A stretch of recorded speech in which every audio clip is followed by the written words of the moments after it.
Everyone, we'll just get started right now. I just need a motion to reconvene the regular meeting. I'll make that motion. All right, it's been motioned by Mr. Lewandowski and second by Dr. Shaw. Regular session reconvened at, I don't have my cell phone with me. Okay, thank you. Oh, yes, there it is, 7:03. All right, if we can have our pledge allegiance. Let's see, if we can all stand.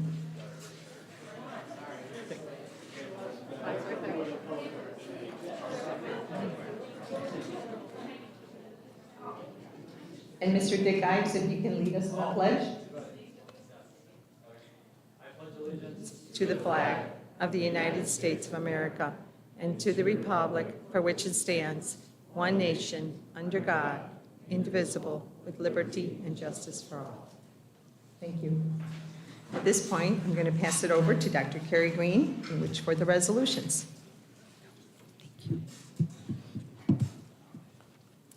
Thank you. We're very excited. We have quite a few students to honor tonight. So I'm going to call up our first recipient, Brett Baller, if you could please come forward. And also with us to represent Skills USA is the Associate Executive Director, Chris Anderson, and the Skills Coach, Matt Mullins.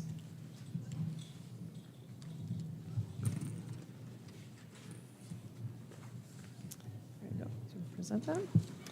This resolution is recognizing the accomplishments of Lockport Township High School Skills USA student Brent Pauler. Whereas Lockport Township High School junior student Brent Pauler earned third place in Power Equipment Technology Small Engines at the Skills USA Illinois National Leadership and Skills Conference, and whereas the competition was held on June 24th, 2022 in Atlanta, Georgia, whereas Brent Pauler has brought honor and distinction to himself, his family, school, and community by achieving this respected status. Therefore be it resolved by the Board of Education of Lockport Township High School, District 205, Will County, Illinois, that this resolution was adopted on the 17th day of October 2022. Congratulations, Brent.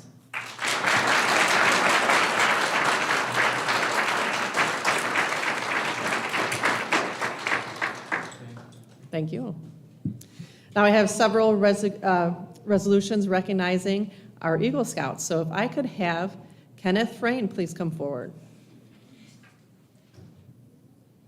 This is a resolution recognizing Kenneth Frayne for achieving Eagle Scout status. Whereas Kenneth Frayne, a sophomore student at Lockport Township High School District 205, has achieved Eagle Scout status, the highest rank awarded to the Boy Scouts of America, for his project volunteering his time at the TLC Animal Shelter, taking down 4 trees and adding a flagpole, a fixed statue, and added mulch. Whereas Kenneth Frayne has brought honor and distinction to himself, his family, school, community, Troop 63, and Scoutmaster Michael Soderstrom. And now, therefore, be it resolved by the Board of Education of Lockport Township High School District 205, Will County, Illinois, that Kenneth Frayne is hereby recognized for achieving this prestigious rank of Eagle Scout from the Boy Scouts of America on the 17th day of October, 2022. Congratulations, Kenneth. Congratulations. If I could have Jet Velligan please come forward. This resolution is recognizing Jet Velligan for achieving Eagle Scout status. Whereas Jet Velligan, a senior student at Lockport Township High School District 205, has achieved Eagle Scout status, the highest rank awarded by the Boy Scouts of America, for his project volunteering his time at NAWS, a 501c3 no-kill animal where he built shelving, and whereas Jet Velligan has brought honor and distinction to himself, his family, school, community, Troop 63, and Scoutmaster Michael Soderstrom. And now, therefore, be it resolved by the Board of Education of Lockport Township High School District 205, Will County, Illinois, that Jet Velligan is hereby recognized for achieving this prestigious rank of Eagle Scout from the Boy Scouts of America on the 17th day of October, 2022. Congratulations, Jet. Congratulations.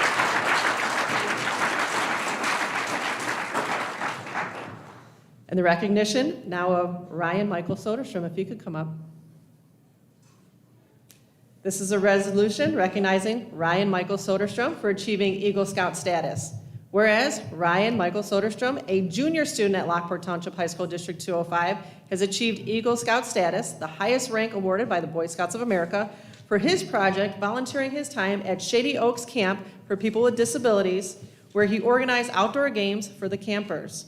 And whereas Ryan Michael Soderstrom has brought honor and distinction to himself, his family, school, community, Troop 63, and Scoutmaster Michael Soderstrom.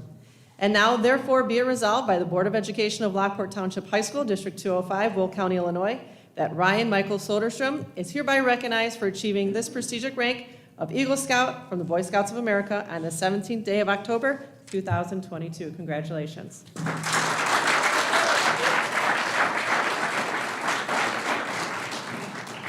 Thomas Berkey, if you could come up. This resolution is recognizing Thomas Berkey for achieving Eagle Scout status. Whereas Thomas Berkey, a senior student at Lockport Township High School District 205, has achieved Eagle Scout status, the highest rank awarded by the Boy Scouts of America, for his project volunteering his time at the Little Red Schoolhouse Nature Center in Willow Springs, where he developed and directed his project that consisted of designing and delivering a total of 6 large mobile cedar planter boxes, where they will be filled by a Girl Scout troop.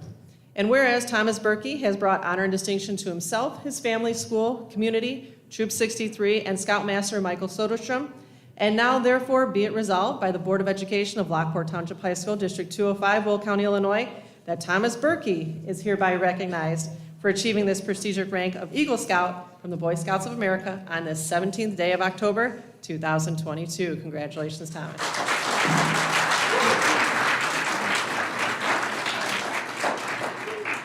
And Jack Teese, come on up. This resolution is recognizing Jack Teese, who has also achieved Eagle Scout status. Whereas Jack Teese, a senior student at Lockport Township High School District 205, has achieved Eagle Scout status, the highest rank awarded by Boy Scouts of America, for his project volunteering his time at the Outdoor Children's Classroom at Concordia University in Chicago. And whereas Jack Teese has brought honor and distinction to himself, his family, school, community, Troop 63, and Scoutmaster Michael Soderstrom. And now, therefore, be it resolved by the Board of Education of Lockport Township High School, District 205, Will County, Illinois, that Jack Teese is hereby recognized for achieving this prestigious rank of Eagle Scout from the Boy Scouts of America on the 17th day of October, 2022. Congratulations.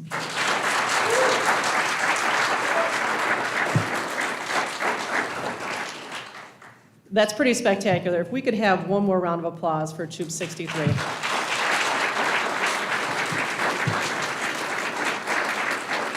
Congratulations to them and their Scoutmaster.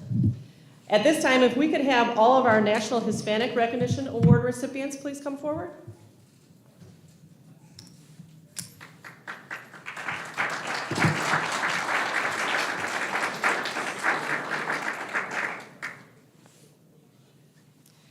This is a resolution recognizing the recipients of the National Hispanic Recognition Award. Whereas Brianna Calvillo, Libertad Gomez, Dariana Guzman, Clara Kwiatkowski, Ethan Rudman, Nicole Sanchez, who are all seniors at Lockport Township High School District 205, have earned the National Hispanic Recognition Award. And whereas the students have earned this award by their academic achievements in school and outstanding performances on the PSAT, NMSQT, PSAT, and or their AP exams, and have brought honor and distinction to themselves, their family, school, and community by achieving this respected award.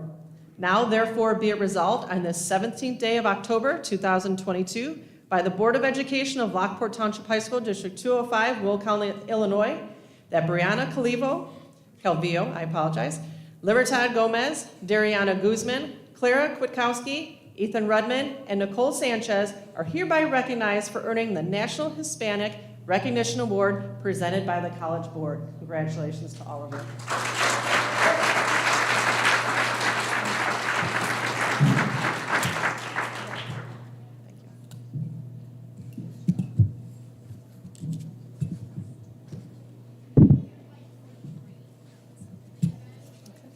If I could have our National Merit Commended students please come forward.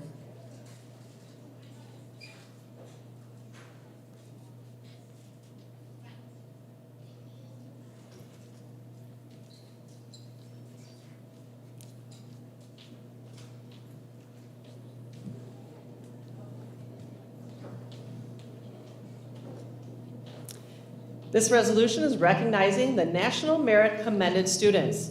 Whereas the following students are now National Merit Commended students: Shaw Carlson, Alexandria Crucial, William Garrett, Zachariah Kozel, Sean Marshall, Ryan O'Connor, Nathan O'Dean, Angelique Pasiak, Charles Pluth, and Alexa Trower. Whereas these current senior students at Lockport Township High School District 205 have earned the status of National Merit Commended Student and have brought honor and distinction to themselves, their family, school, and community by achieving this respected status, and have been aided and guided in this achievement by their parents and Lockport Township High School teachers and guidance counselors. Now therefore be it resolved on the 17th day of October 2022 by the Board of Education of Lockport Township High School District 205, Will County, Illinois, that Shaw Carlson, Alexandria Crucial, William Garrett, Zachariah Kozel, Sean Marshall, Ryan O'Connor, Nathan O'Dean, Angelique Pasiak, Charles Pluth, and Alexa Trower are hereby recognized for earning the status of National Merit Commended Students by the National Merit Scholarship Corporation. Congratulations.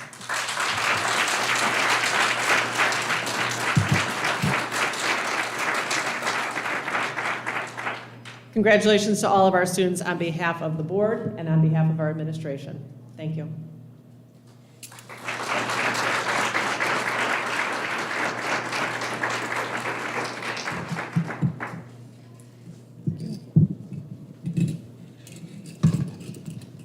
Great, thank you, Dr. Green. Before I ask for a resolution, please, on behalf of the board, I just need to give another round of applause. Please, let's stand and give them a standing ovation. Thank you.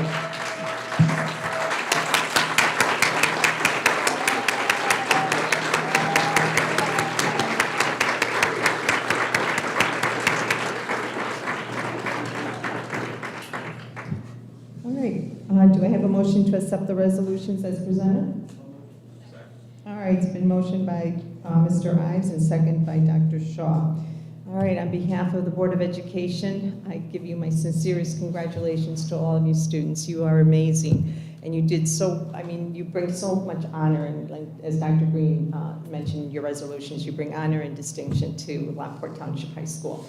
And also to you parents, I also extend our congratulations to you because you brought these kids here tonight, and I know that you are just as proud of them as we are.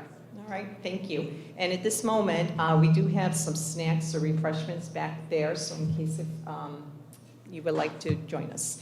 And at this time, I'm just asking for a 5-minute recess before we continue our business at the Porter Room. But thank you.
Just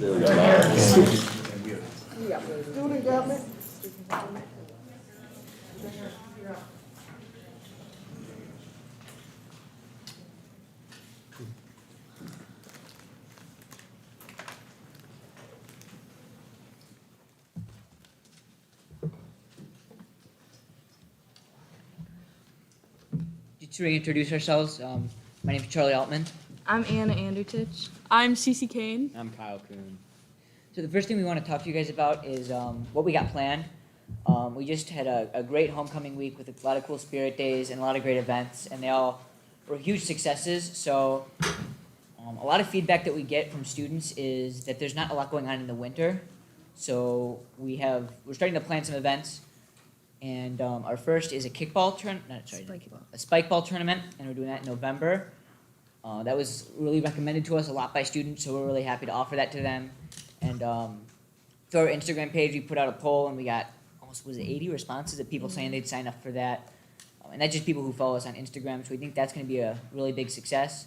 And then during winter, right before finals week and leading up to the Porters versus Cancer basketball game, we're setting up a winter week. So it'll be kind of holiday themed with a movie night and hot chocolate, a gingerbread decorating competition.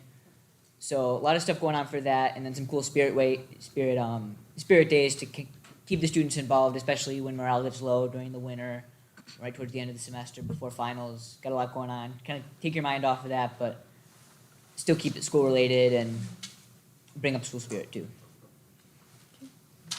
And then the next thing we wanted to talk about was facilities, specifically the bathroom issue that seems to be happening. Because, so as you guys know, a few years ago, they built the new wing south of K Hallway, the new science wing, but there's no bathroom back there. So the closest bathroom is if you go all the way one way at K Hallway or all the way the other way. So if you have to go to the bathroom during that class, it's like a good 4 or 5 minutes just getting to the bathroom and back. So it's a little inconvenient to not have that space. And also, like during passing periods, there's not a lot of stalls in the bathroom to where there's lines and then you're late to classes, and some teachers aren't lenient about letting you go during their class.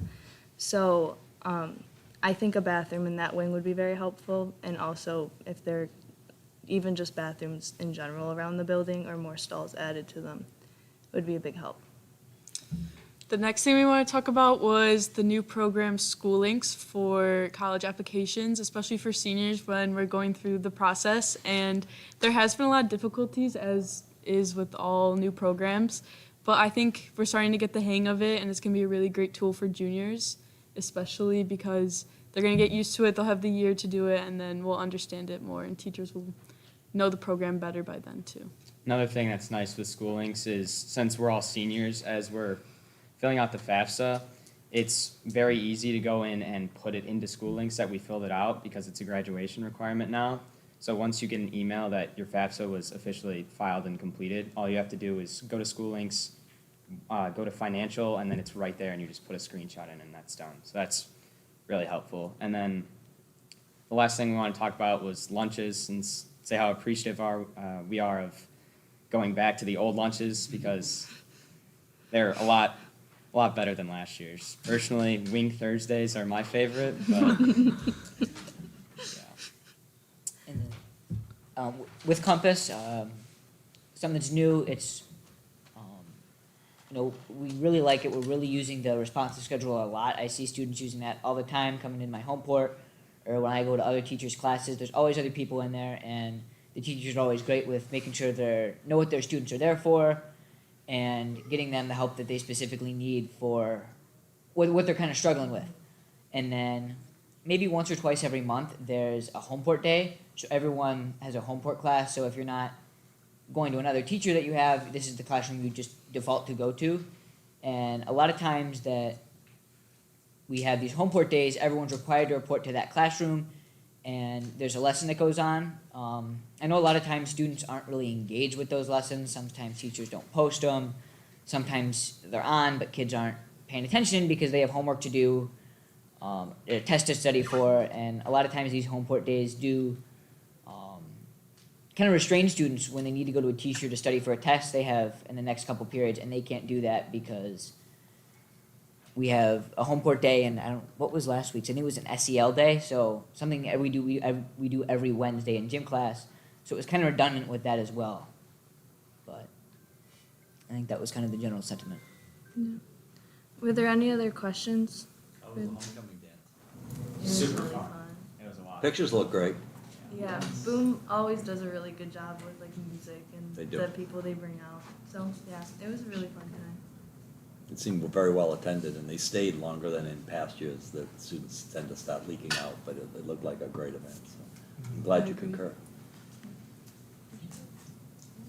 Thank you. Thank you. Thank you. Thanks, you guys. Thank you. Student equity. Then student equity action. I don't know if any. I didn't. Oh, there you guys are. Sorry, I couldn't see you around the corner. You know, come on in. And a National Merit Commended gonna say, wasn't student on the to sheet. boot. So congratulations. Great to see both of you. This is a huge award. Hi, I'm Audrey Mugamadu. Hi, my name is Dariana Guzman. The Student Action Committee has been in place for 3 years, and our mission is to make sure every student has the opportunity to be successful. While many may say at Lockport all students can and do succeed, there are still barriers that students must overcome, and our group looks for ways we can help students and staff break through these obstacles. For example, students come to school with cultural traditions, and we want to be the group to spread the message of inclusion around the school. When students feel welcome, they feel safe and ready to learn. It's all about building relationships. And personally, this is my senior year at Lockport, and joining this club has made me feel more included at Lockport, and I definitely love high school more because of this club, and I definitely feel like I have built personal connections with people. So to incorporate what Audrey said into our club and into our school, we had a student equity social last Thursday, and so we brought together a couple clubs, including Interact, Spanish Honor Society, GSA, International Club, and Chess Club, along with SEAC, and we all had a gathering here in the cafeteria, and we ate food that represented Spanish heritage, and we all tried to speak about the inclusion of all of our students into our school, and once again, talking about spreading equity among our students. So we plan to have more of these types of socials to incorporate that message into our school, and we hope to celebrate other cultures like Diwali, Ramadan, Hanukkah, and Christmas and Kwanzaa, and many more. We also want to propose having flags that celebrate all the cultures that are in our school of all our students, so that students feel more invited when they come into Lockport. Do you guys have any questions? How about winter solstice? Anything that makes our students feel more included, I think, is very important. How many members do you have? I believe 10 of us, but it's nice because there's like a small group and like we all contribute to the conversation. So I like that a lot. Do you have a diverse group? Yes, we do. We all like share our opinions, and I feel like it's a very safe environment to share. Where would you suggest the flags go? We were talking about like somewhere in the cafeteria, but like also like when people come into our school, we'd like them to be like, you know, so everyone can see them, so like not hidden. So I mean, I would appreciate the cafeteria, but having opinions from everyone would be nice. We were also thinking about the K hallway, since that's a very popular hallway, like maybe on the walls or like hanging up by the library. Congratulations on your mixer last Thursday. It was just a great event. You just had a very positive feeling. You also had a lot of athletes who necessarily came in because they were waiting to go off to away events. It was an away day, and you had that swelled your ranks to well over 100 people were at that event. So it was just a really nice feeling, people coming together and just around, being together and hanging out. So I was very impressed. Congratulations on your national merit status. That's a big deal, sometimes a bigger deal than you realize, but yeah, a huge accomplishment. All right, well, thank you. Thanks so Thank you. much. Thank Have a you. great night. Thank you. Have a great night. Right. AFT report, Ms. Kishwan. Hello, everyone. Hello. I don't have much tonight, but I first wanted to thank our maintenance and custodial. I think a lot of times we forget that we just leave and come back the next day and things are just done. You know, I watched them stay at a football game. The crew was ready to come in the minute we left to make sure that the stadium was ready to go the next day. And so homecoming brings a lot of extra work for that group of people, so I just wanted to say thank you to them. We're looking forward to parent-teacher conferences. It's a little bit later this year than normal, but I'm very excited that we're still doing the same program, Meet the Teacher. So I know our staff is excited for that, to connect with parents. Compass is going strong, as the students said. It's always great to have connections with students and have that time where all students can be available. So this week, our Homeport lesson is to get students ready for Career Week, which I'm very excited about, where it's going to focus on college, career, and union, which thanks to this board here tonight, our district does a great job of representing all students, and I think that's what that week is all about, is showing our students the options after high school. So I'm excited to have our college and career and union fair back in person again. And so, looking forward to sharing that knowledge with our students this week. So, thank you. Thank you, Ms. Fishline. All right, IASB report, Ms. Johnson. Yes, two things. First, everybody have this in your packet. It's coming to that time again, the resolutions. Please review the resolutions. And again, this year, you can send your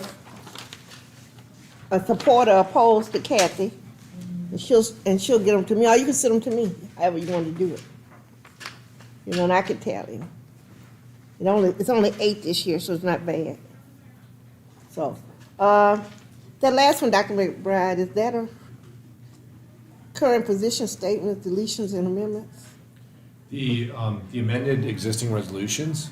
That one at the bottom, is that actually something? Position statements. Oh, yeah, there's a whole section, current position statements, deletions, and amendments. Now, hopefully, we copied that out of the one booklet we get. Everybody knows we have 7 board members, but IASB only sends us one booklet. Hopefully, that's in your packet. Those are amendments, deletions, changes to current position statements. It should say right at the top, and that's. It is. All of those, do you agree with those? They don't ask per resolution. They just ask those edits, those deletions, those changes of the Illinois Association of Okay. School Board. Do you agree or disagree? Yeah. So it's a lot of positions, but they just lump it all together. And I think earlier, Dr. McBride had said he concurred with the position of the ISAB, so.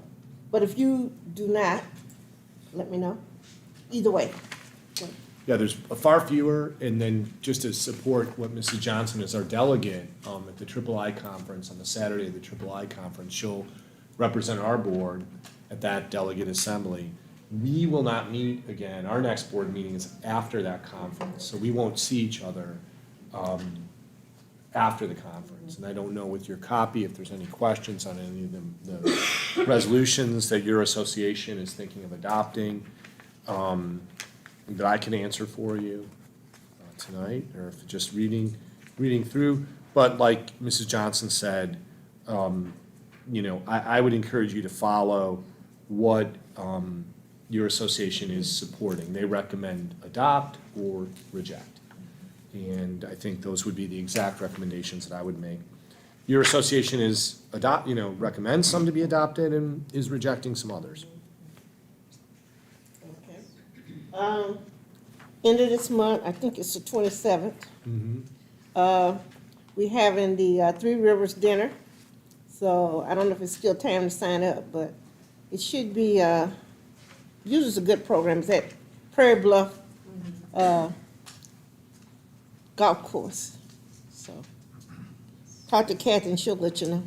Yeah, and there usually is for that event, if you want to, your association dinner, there usually is time to still sign up. Also in your packet is, hopefully you got it, if you're going to the Triple I, Kathy gave us our information. So make sure you don't lose this. This is key information. Right. It gets you in and tell you where to go. So hopefully everybody has this. Put it in a spot where, that you know when you're gonna leave, you can take it with you. So, Especially your name badge. Yeah. Anyone, some of our audience members, anybody who's been to a professional conference, safety and security has become, just as important as, we walk around this facility with these IDs. Same is true, your badge. You probably noticed at Triple I recently, there are people at the doors checking your badges. So that's part of what they're doing to make a safe and secure event. Thank you, Ms. Johnson. that's all I have. All right. Thank you. All right, foundation report, Ms. Adolph.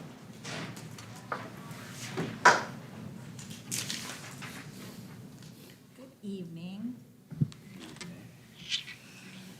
Just wanted to highlight our past event at the Taste of Lockport. Some of you were there. Thank you for coming. The highlights for the takeaway that the foundation board got was we had 16 sponsors for that event. 10 were new to the foundation. We probably had about 1,000 people that attended. We were very excited about that. Really pleasantly surprised with the amount of support that we received from the community. Really happy to kind of further a relationship with the city. Ben Benson was immeasurably helpful to make all of this work out. Brittany Calderon, Mayor Straight, Sonny Williams, the city attorney, helped with none of our permitting cost us anything. It was all taken care of through the city. Chief of Police Harang was immensely helpful with understanding how to do all of those things. The Fire Chief O'Connors came in and they had their folks in attendance to help us out and keep everyone in a nice, safe community event. We were really happy with that. And I would be remiss if I didn't thank Bill Thompson and Chip Smith and then Ben McEntry. Is that how you say his name? McIntyre. Okay, I was way off. So I wrote it so he was immensely helpful, which is helping me organize and get that set up downtown Lockport while the kids were at homecoming. The adults were at the Taste of Lockport. So we were really happy with that. We're excited, planning on doing that again next year, same time. Not necessarily the homecoming time, just the same weekend in the month for September. November 1st, we're going to host a board retreat. We have a newer board, so we're going to get together and kind of vision out what we want to be for the foundation board. And then on November 15th, we'll host our Fine Arts Festival, just welcoming in any community members that want to kind of do a choose your own adventure on the different fine arts offerings that you can see while you are at, or participate when you were at Lockport. We have cookies and cocoa with Santa coming up for staff on December 4th. And that's kind of our year until 2023. And Angela Adolph, she's not going to thank herself, right? But I would share with the board, Angela put a tremendous amount of work into Taste of Lockport. First time ever event. It exceeded, I think, her expectations with well over 1,000 people. I know you have a good event when it starts to pour. Usually, sometimes people scatter. Everyone just got underneath the tent. Just got closer. And, it's the kind of event that for our foundation will fund scholarships at the end of the year, for locally, for our students who are going off to post-secondary, Young Hearts for Life in the future, things like the Fine Arts Festival. So and I guess to me, the biggest, I think, benefit was just seeing people in our community having fun. Really that's what it's all about, is just community. And I can't say enough about the city of Lockport. You already said the individuals, but tremendously helpful all the way to the city council, who really allowed us to take up time and space. So. And the band was great. Yeah, they were great. I can speak. Yeah, we're excited to do it again next year. So that's something to look forward to. Thank you. All right, thank you. Legislative report, nothing happening. There is really nothing going on in the legislature. I believe everybody of any kind of party, whatever party you're in, is on the campaign trail. So we have no new legislation that is impacting schools. Probably the most important thing in Springfield, Illinois State Board of Education will release statutorily, I believe the date is October 21st, Illinois State Report Card. That's a site, it is really just such a, if you go to Illinois State Report Card or Illinois School Report Card, it's hosted by Northern Illinois University.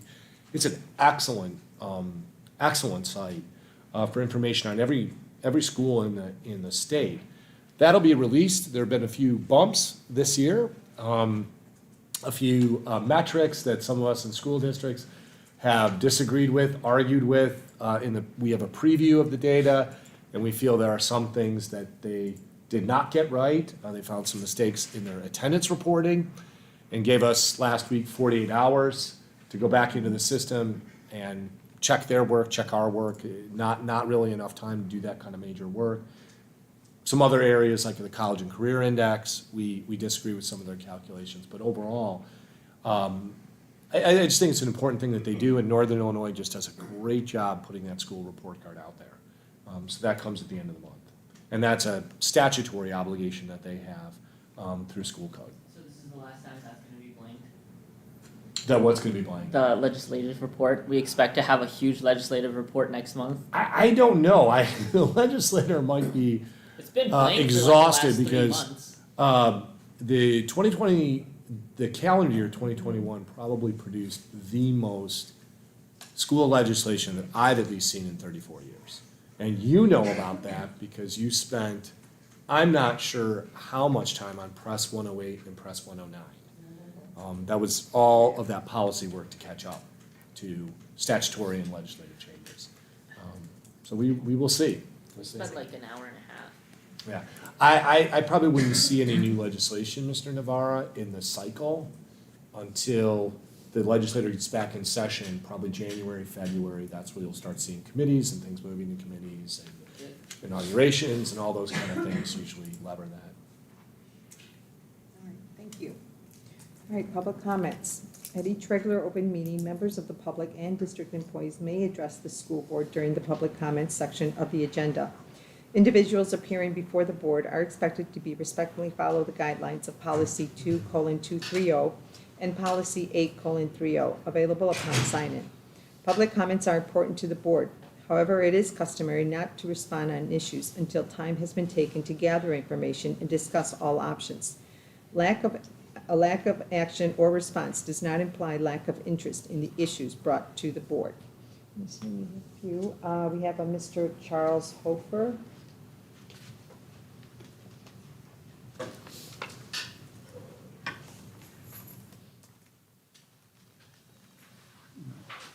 Good evening.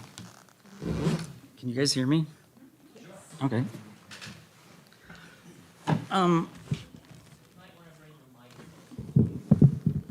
That's what I was thinking. How's that? Just to interrupt Mr. Hofer, just to remind the audience, the mic is for the live stream at home. It's not for the room, so just so if you're speaking, we can hear you with regular tone. Okay. My name's Charles Hofer. I'm a parent of 2 daughters who are seniors. Been dealing with Bob for about 3.5 years on internet security issues. My background, I'm a CCIE, which is a Cisco Certified Internet Network Expert. I've been it for 13 years. I've been in IT for 25 years.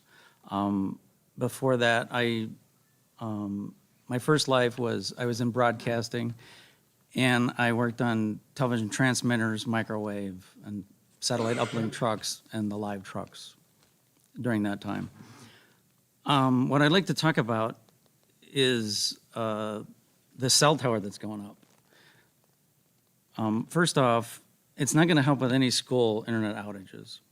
Basically, you have a microwave oven above your head, and what's going to happen is that you're going to have the signal is going to be so strong, as basically it's going to saturate and cause harmonic distortion in any of the electronic devices. So that's going to be number one. There's been a lot of controversy about 5G. I mean, it's a highly controversial subject. It was banned in the EU. I don't know if they ever released that ban or not. But here was the interesting thing about 5G. All during the COVID lockdowns, they were popping these towers up like popcorn everywhere. So the frequency of 5G, it's actually 4 bands. The first one's 700 megahertz, which is what they pretty much use today. That travels for long distances. Like you can have them up on the highway and, it would hit our phones and so forth, and it would penetrate buildings and that. And then they've added these new bands, which is the C band, which is 2 gig to 6 gigahertz. And then they add 24 to 29 gigahertz, and then 37 to 43 gigahertz. Well, I can talk with some authority about 2 gig band. It's really bad. 2 gig is what your microwave oven cooks at. A microwave oven, the reason why they pick 2 gig is it efficiently cooks flesh. So when I was working at the television station and had training on this, the biggest thing that you have to shield is your eyes. It will cook your eyes. It will impair your vision if you get it. So I would not want to be that close to this tower. The other thing is, and this might offend some people, but it kills sperm in males. It affects your reproductive system. I'm assuming if it affects sperm, it's going to affect female eggs. I talked about that. So I don't really think I would like to see any safety studies that you guys have received on this tower, if there are any. I haven't seen any. According to the FCC, they really haven't had anything since 2G. And just, 2G, 3G, 4G, 5G. 5G isn't 5 gig, although 5 gigahertz is in it. 5G is the 5th generation. So that's pretty much all I have to say. What I'd like to know is, again, if you have any safety studies, please make those public. And table this vote until you can do more research on this tower. I had spoke with another board member, and he was saying that, regardless if they put it here, they're going to put it someplace because AT&T as a whole. And if it was going in my community, I would be right up there speaking out against it as well. And I think Lockport should not have these towers. But they're popping up like popcorn because they're utilizing the 2 to 2.5 gigabit or gigahertz range. And it doesn't go as far, so you either have to increase the power immensely or you have to put a lot to do the coverage. And there still is no reports on the health, how it affects our health of, and especially adolescents. And you have all these events where these football field is just packed with, for hours. So I ask you to table this vote. Thank you. Thank you.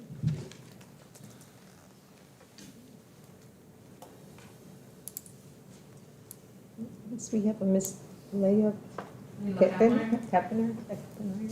Sorry, thank you.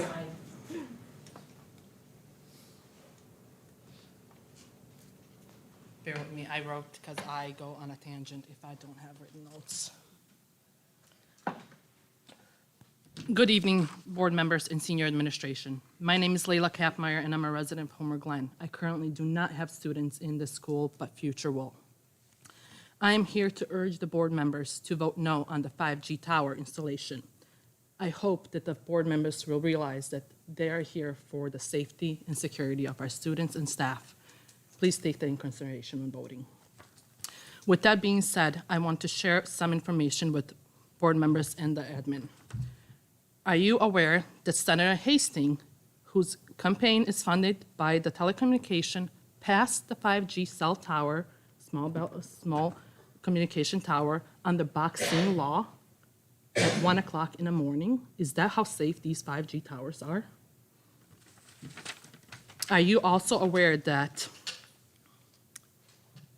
there was a lawsuit that was ruled against FCC on August 13th in a appellate court in DC against the Federal Communication Commission? court stated that FCC guidelines that was set in 1996 does not adequately protect the public from the non-cancer harms from 5G and wireless-based technology. Please note that the guidelines set in 1996 are for 2G cell towers. The petition filed was 11,000 pages of evidence. Some of those include number harms from wireless technology, including radiation sickness, neurological effects, oxidation stress, effects on sperm, effects on prenatal exposure, and blood-brain barrier damage. The court emphasized that FCC failed to respond to evidence on the effects on children. If you pass this, I want to ask you all, who will be responsible for health of our children, medical bills of our children? Is it going to be the board members currently here? Is it going to be current administration? I know for a fact it's not going to be AT&T because they are protected. If you need more evidence, please visit these websites. Environmental Health Trust, their website is ehtrust.org, Stop 5G Together, Illinois, American for Responsible Technology. Think of our children radiating for 7 to 8 hours a day if this does pass. On top of all this, please take a look at what happened in Mount Greenwood when they put 4G towers on top of the elementary school. Do you guys know that there was 12 kids that got brain damage and cancer all within that vicinity of the elementary school? Don't believe me? Please look at the notes from their board members. Thank you. Thank you. Next, we have a Miss Teresa Hayes.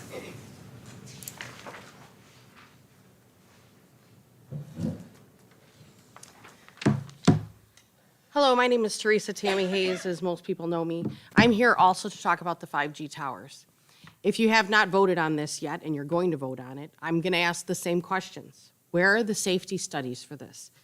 It's my understanding that where this is going to go is a turf field, softball practice is done there, there's a parking lot, there's a locker room.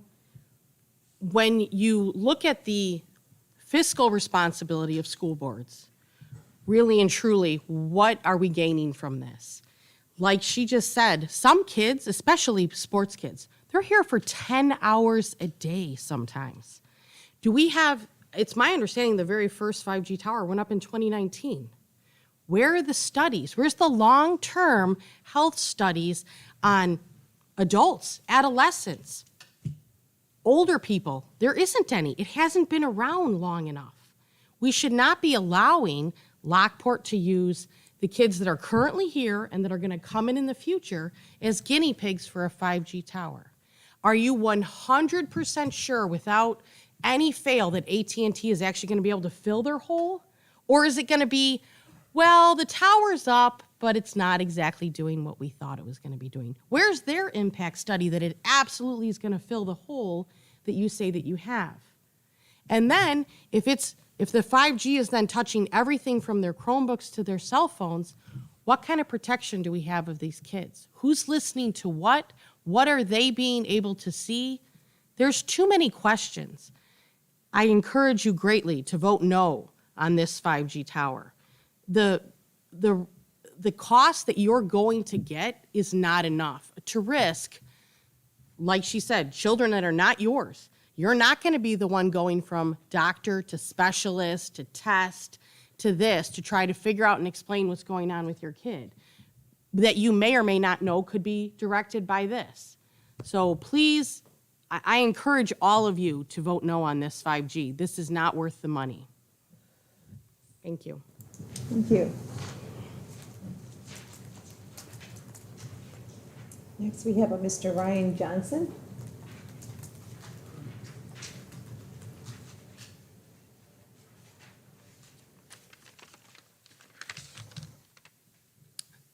Hello, everyone. I'm Ryan Johnson. I'm also here to discuss the proposal for the cell tower installation at the baseball fields.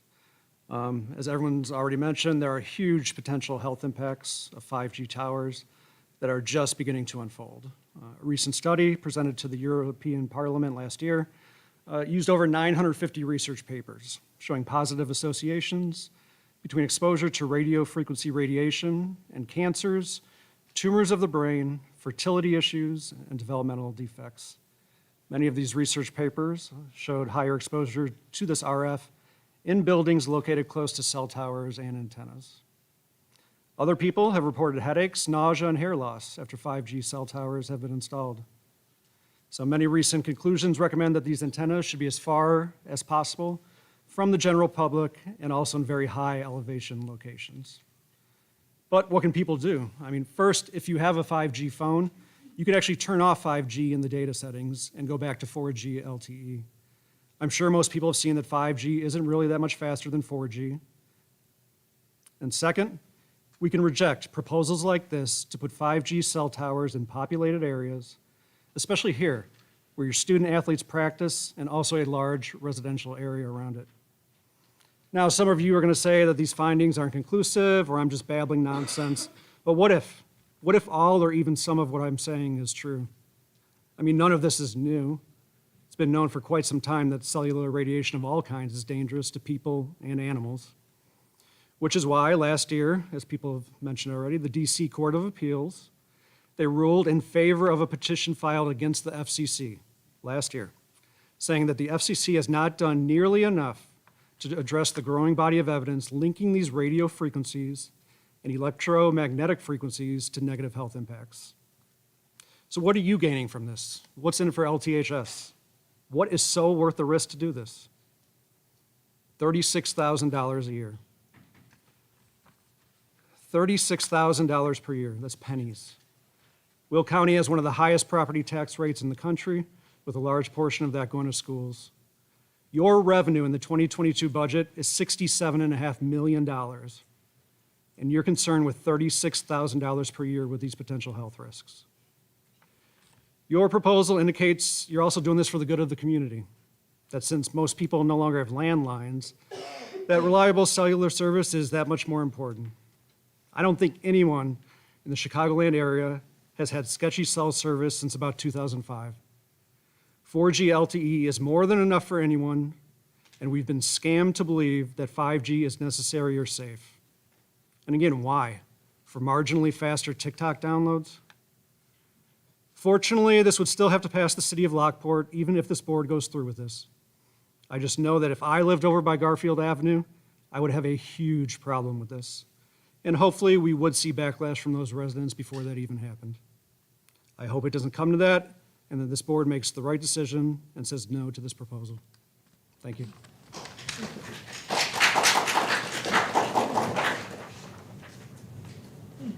Ms. Jane Pisagno.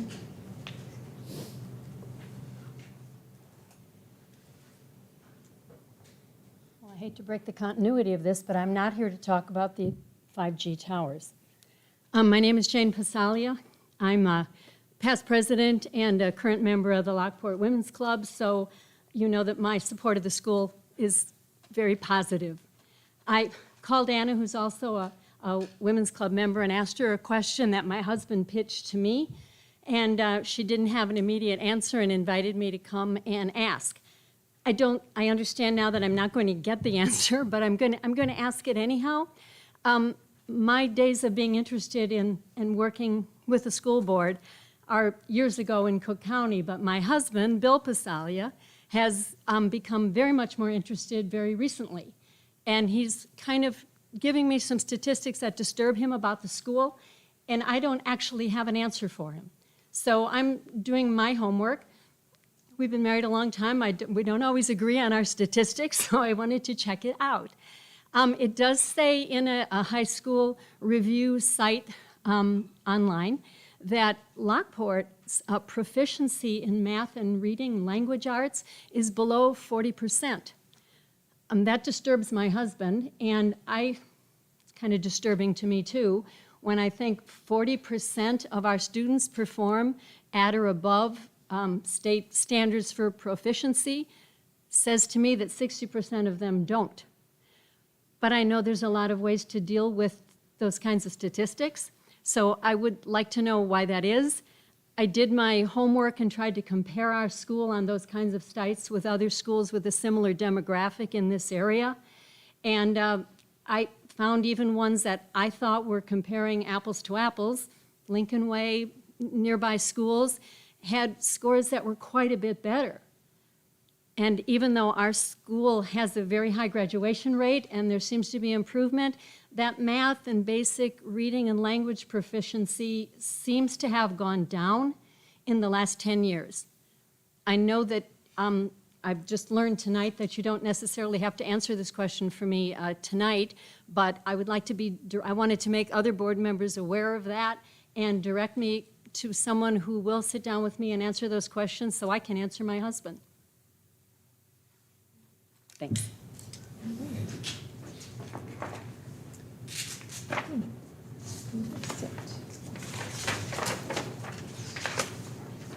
Is it for public comments?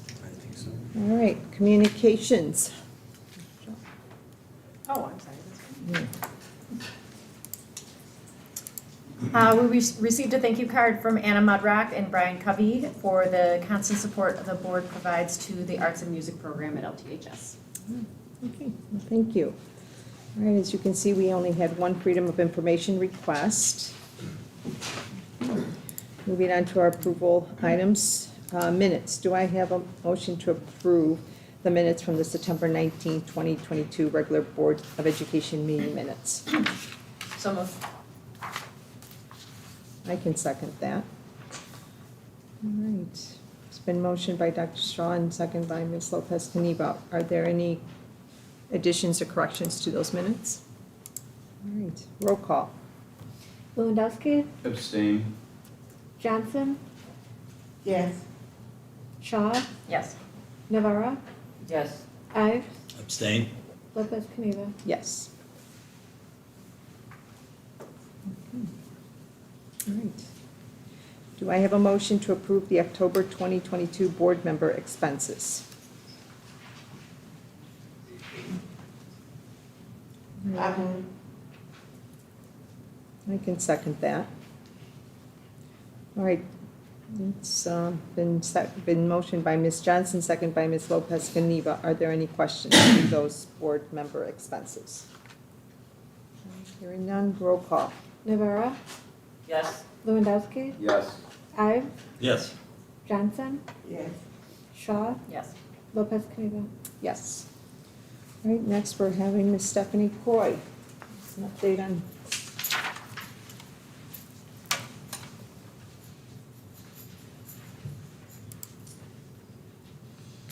Good evening, Board of Education. Sorry for the late arrival. So the treasurer's report this month just has all of the normal, there's nothing out of the ordinary in there. So I'm just here to answer any questions if the board has any. The budget obviously was approved last month, so there's nothing new in there as far as that goes. There is activity. You can see that we received in September the property taxes, the bulk of the property taxes for 2021. And then that's, of course, leading up to the tentative tax levy, which the board will see next month. So, does anybody have any questions on the treasurer's report? Yeah, my only question was in the athletic, the boosters, the combined account. Mm-hmm. Is there any, because you're listing and itemizing everything that comes in and it's, supported.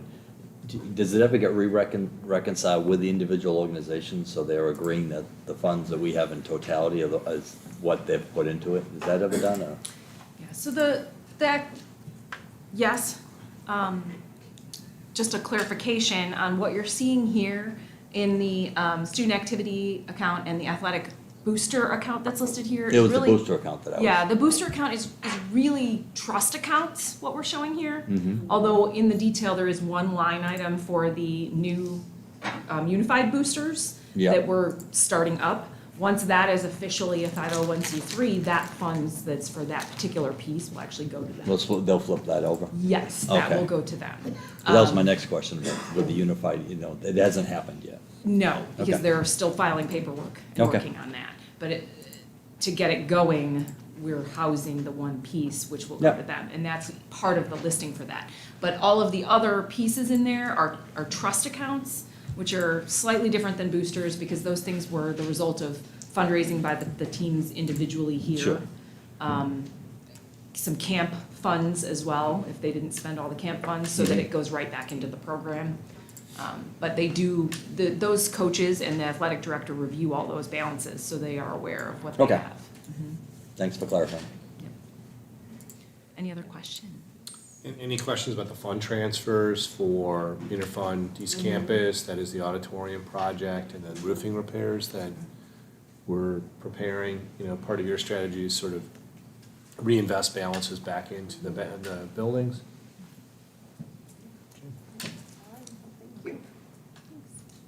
All right, just I need a motion to approve the September 2022 Treasurers Report. So moved.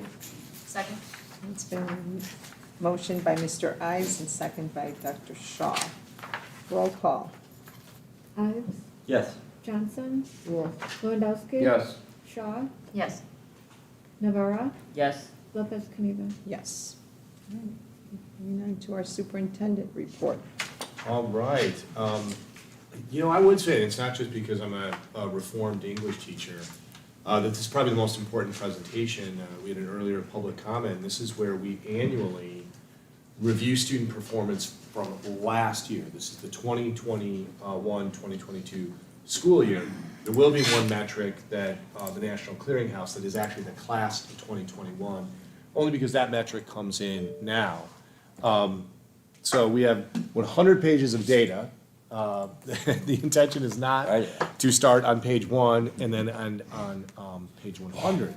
But it would draw the public's attention to, we do this for a number of reasons. One, like I mentioned before, there will be the Illinois School Report Card, really strong public, state resource for people that gives a view and gives a designation that you'll see at the end of this month.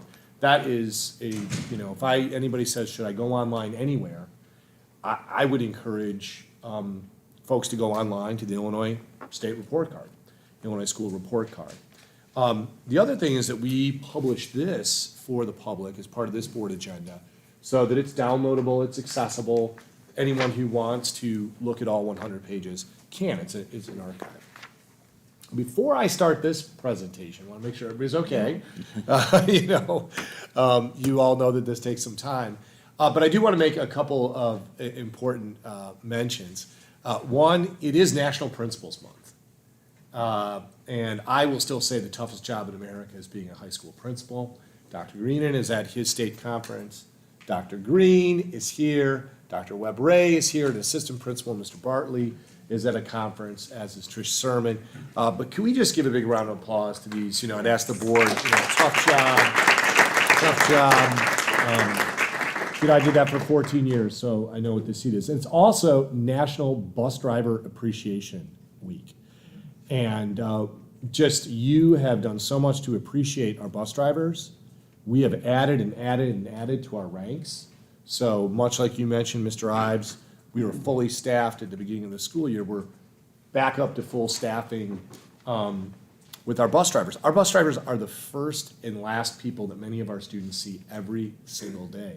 So they have the role of being a friendly face, transporting students, managing behavior on a large, possibly 50-passenger vehicle while driving in the traffic around here. And they're an incredibly loyal group of people. We have some bus drivers that have been driving for us for over 25 years, and you just can't say enough about them. So I just want to acknowledge them and give a shout out to them. And then also, without listing all the names, one of the things that I did in advance of this presentation is just sitting with our staff to ask them this question that really is a question for you. In a complex 4,000 student, 500 staff, 2 campus, high school institution here in the year 2022, what is achievement? You should be asking yourself that, I think, every single year. And really the whole purpose of this data and this meeting is to revisit of your 6 goals, your first goal that you set is an academic goal. and to revisit that goal and ask yourself, is that still the goal that you have for us as an administrative team and us as a staff? Because your focus becomes our focus, and what we pay attention to is what you pay attention to. Are we, increasing reading and mathematics proficiency on the SAT, which is a college entrance exam exclusively? That's our focus. Are we broader than that? Are we only career-oriented? These are all questions that are exciting, I think, for you to ask, and you really shape the future. I want to start with a video that just encapsulates last year and some of the things that we're trying to do in response to goal number 1. This is something Mr. Slager and Mrs. Castillo put together. It's about 6 minutes, but it really does walk you through in 2021, 2022, what exactly was it that we were trying to accomplish based on your board goal number 1. So I'm gonna roll it.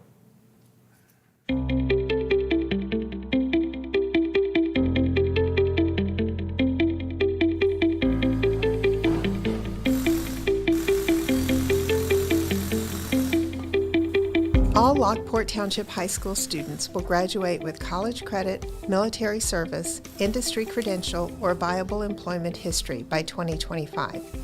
Creating opportunities for students to earn college credit and industry certifications while still in high school helps to ensure that upon graduation, students are on their way to success in their post-secondary endeavors.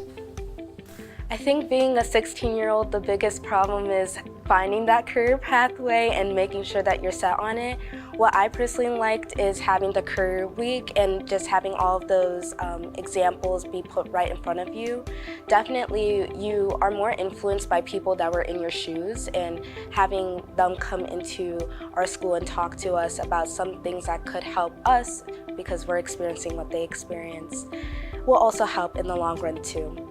So I'm working with Dr. Cristofaro and Mr. Fieri on an AP advisory board. I think working towards making it more equitable and accessible for students, and just making sure that the information is there for all students so they're not scared to join any type of AP courses, or just making sure that's an open field for all students. A pathway is a connected series of courses, experiences, and extracurricular activities that prepare students to be college, career, and life ready. Pathway experiences are flexible, so they can be personalized for students' individual needs and interests. Through our career pathways, LTHS is able to ensure students are aware of options for their futures, are exposed to possibilities and opportunities, and are prepared to reach their goals. Students interested in this pathway may enjoy researching, designing, and building products with their hands, machines, or computer equipment, logistics and maintenance of equipment. Future careers for students in this pathway include architect, construction worker or manager, mechanical or civil engineer. So after I graduate, I plan to attend All-Bat Climbing School. It's in Ohio, to be a power lineman. Basically just building power lines, just keeping electricity running. You'll see them running down the highway. It's just kind of the main source of keeping the lights on. Just got to keep the lights on for everybody. Partnering with the teachers, they've honestly prepared me a lot for if I wanted to go into a trade, or if I honestly wanted to go to college. I wouldn't have a doubt in my mind to say that I haven't learned enough to benefit from either going to trade school or from going to college. Students interested in careers in the public service pathway are students who enjoy working with people through education or training, ensuring public safety, or serving in the government.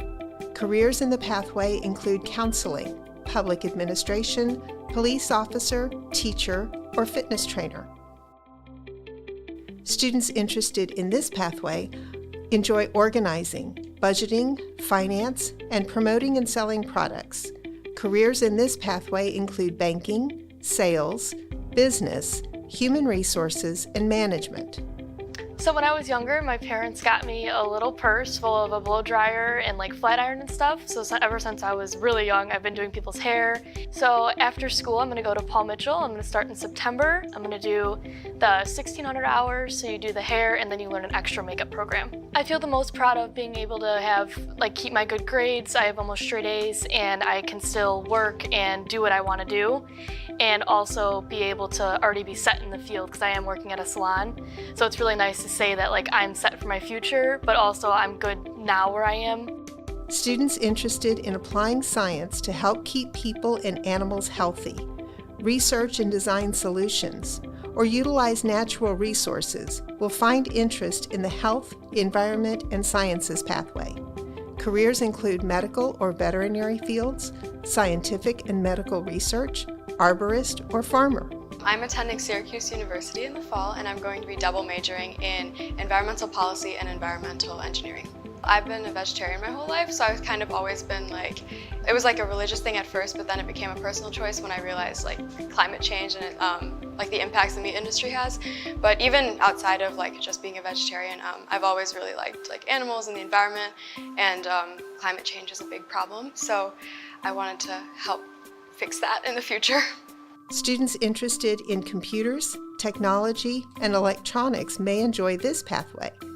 Future careers might include software developers, network specialists, cybersecurity, and research librarians.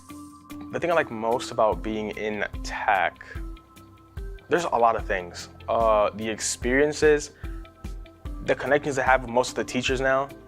I remember when I was, I think, 4th grade, my teachers made us do that career search thing, and I got IT specialist. And ever since that, this is the closest thing I've gotten to being an IT, and I plan to take it as far as I can. This pathway is a good fit for students interested in careers involving creative tasks, as well as students interested in public speaking and any form of journalism. Careers involved in this pathway include graphic designer, audio engineer, editor, producer, broadcaster, and writer. It guided me to just know more about being professional in recording, be able to express myself with friends in an environment where it's understanding what it takes to be in a media studio.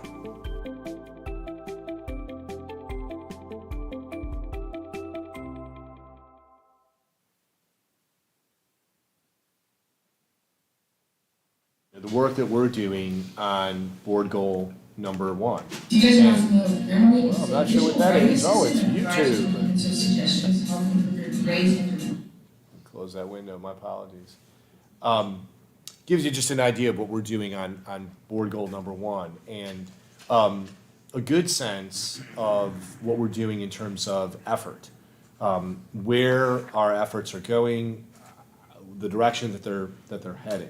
You had everything from a future power linesman, an esthetician, to a student who is going to Syracuse University. Gives you a good sense of the diversity. And what you probably picked up in those students is their ability to acquire both college readiness and their ability to pick up career readiness. So at present time, we've really strengthened our partnerships with JJC. I met with their new president this morning, who even wants to make dual credit more accessible. And we'll be announcing a plan in the next few weeks in his beginning of his administration to do that. And then we've really strengthened under Dr. Cristofero's leadership our partnership with Lewis University, where we actually have students, 3 courses this year, where students will end this year with a full credit in a course at Lewis. The idea being with your goal that as many students as possible are walking out of here with a college credit, as many students walking out with a career credit or industry credential, and then ultimately that everyone, all 1,000 of our students that graduate each year would be doing that. I'll walk you through this presentation, but please stop me if we want to look into our binder, if there's data that you have a question about. A few things I just want to remind everyone in the room is the mission of this school district, guiding, preparing, and inspiring all students to be lifelong learners. And we are very cognizant of all learners. Part of this presentation is the diversity of, we have students all the way from the CCC to newcomers to this country, to students who are going into technical or military fields, to students who are going to Syracuse University. As a public institution, we service all of those students, and your vision is that every single one of them, regardless of their background, should have college experience or career readiness, and career readiness, I should say, pardon me. So that word "all" is a very important word. You just saw this in the video. All Lockport Township High School students will graduate with college credit, military service, industry credential, or viable employment history by 2025. Your goal is more aggressive than the state's goal. When the Illinois School Report Card comes out at the end of this month, it will return for the first time since 2019 to designations. And it will value graduation rate, freshman on track, college and career readiness. Those will be the three highest values. And actually, performance on the SAT, in the eyes of the state, is diminishing. That one-day test that a student takes one day as a junior in the spring is, the state is putting less of an emphasis on that. And we'll get into that, because there are some things I think you should consider with what we heard earlier in public comment. It is, the SAT, I oftentimes will say, is like taking your temperature. It doesn't tell you about your total health, but it certainly tells you something about your health at that moment. And if you took it every day and you had certain indicators, those patterns over time should really tell you something. And I'll share with you a little bit about the patterns that we're seeing. All of this is taking place in a context that you just have to compliment our faculty, our leaders, and our students. Our students are part of this as well. We've been on a journey to be a professional learning community school. It's a very serious atmosphere here on Wednesday mornings, where our staff are meeting in teams to think about the performance of students and to adjust that performance on a weekly basis. There's a tremendous amount of innovation going on from our math department and their curriculum work to the kind of summer curriculum work you see, to people working with JJC to write dual credit curriculum, to some work in the area of grading and assessing students. This room on Thursday will be overused with professional development all day long. Compass has been an important anchor for us. It's a partnership between students and teachers. It's creating time for both of them to finish off learning, reviewing, test taking, skills reinforcement that might not have happened in a regular class period. And then finally, trust. This presentation is not about the 5 essentials, but across the board, if you look at our 5 essentials data from last year, a survey that parents, students, and staff take, the one highest indicator is parents trusting their school, students saying, I trust my teachers, teachers saying, I trust the school principals. And so there's an atmosphere of trust built into what we're working on. So let's get into it. And again, slow me down. I want to be efficient with your meeting. But I thought where we would start is with national measures. These are measures that are not created by us.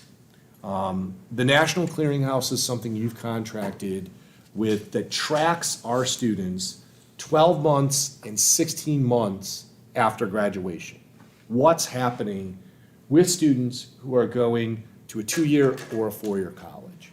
In your binders, there is a lot of data. We've broken that data down by gender, by year, and I'll give you some indication of where was the class of 2021 12 months out, and then right now, where are they in terms of secondary? Advanced placement, this is the College Board. They are the same people who make the SAT. That is the test that judges reading and mathematics proficiency. Where are our students? About a third of our students take advanced placement classes, a national curriculum. They test in the spring. How are they doing on testing and earning scores that will get them college credit? And then finally, dual credit. Dual credit is our partnership with Joliet Junior College. Our teachers who qualify teach Joliet Junior College courses, give Joliet Junior College assessments. Our students walk away with a transcript, either earning that credit or obviously not earning that credit if they don't perform. So let's just pause on those measures. And of course, these are big measures, not what is in your binder. But where is the national clearinghouse? We did have about 71% of our students from the class of 2021 went on to a post-secondary institution. You can probably tell from the video, we have a number of students in our district who go on to military service, go directly into the world of work, vocational service. The National Clearinghouse does not track that. It only tracks students that go to community college or four-year college. So after 12 months last spring, 71% of those students ended their year at the college or community college that they enrolled in. So almost 100% retention. This fall, the class of 2021, that moved 1%. 70% of those students are still in place at the same secondary institution. It does not, the National Clearinghouse doesn't give us their grades, their performance, but it is an important statistic since the national statistic is that students who go off to a 2-year or a 4-year college, the dropout rate is 50%. Over half of those students leave the institution where they started. So right now, let's just call it an even 70% of our students, 16 months after graduation, are still at the institution that they selected. Advanced placement. We had 681 students last year that took tests. That's not the total enrollment in advanced placement because some students will be in an advanced placement class, but they'll choose not to take the test. So this data, and you have a number of tables on the data, and the data has been strong since 2014. We have increased the number of students who are taking these tests, but our average of students who are earning college credit has really not moved. Maybe 1% or 2% up or down, but we have 71.5% of our students last year who took a test earned a score that would get them college credit. It's a 5-point scale, a 3, a 4, or a 5. When we put in dual credit, when we add dual credit to our advanced placement test takers, we have a total last year, we ended the year with 1,388 students who earned last year some type of college credit, either through advanced placement or through dual credit. So let me just pause on this and take board member questions. You know, what's going on in your head? And I was remiss, this is also a good pause because I'm a bad teacher. I've got some materials for you, and as you're thinking, I'll share these materials out. Do you, Dr. McBride, do you have a breakdown of the dual credit, how many freshmen, sophomores, juniors, and seniors? I do, it's in here, you know, this primarily juniors and seniors. Okay. Because most students who take dual credit, almost 100%, I don't know, Dr. Krista Farrell, right now, I'm racking my brain to think of if we offer any dual credit classes freshman and sophomore year. I don't believe we do, and I don't believe any freshman or sophomore would have the qualifications.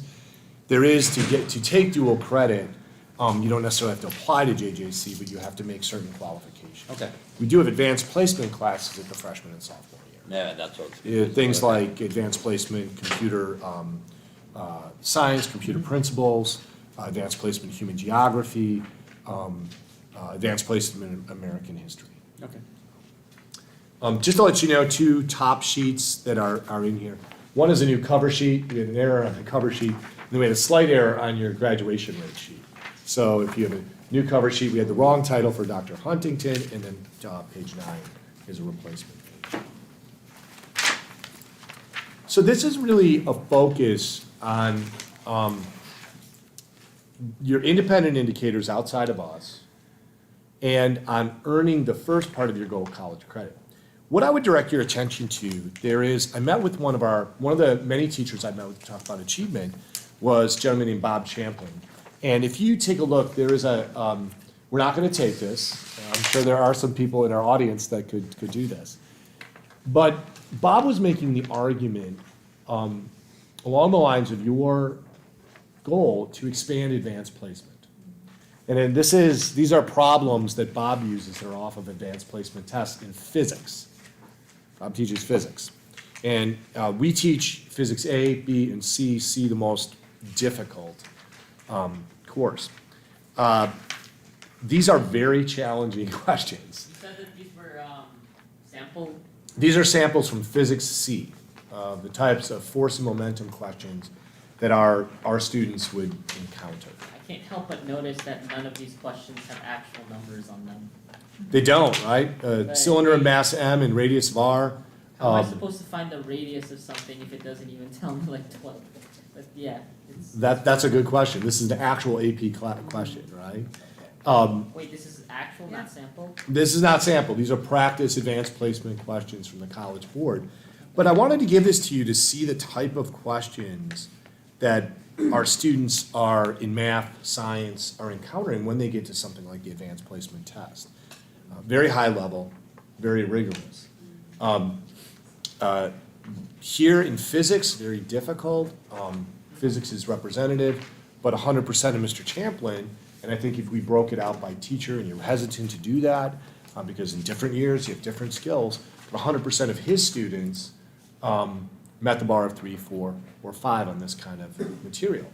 I'm channeling what he shared with me is the benefit of advanced placement is, even if you didn't earn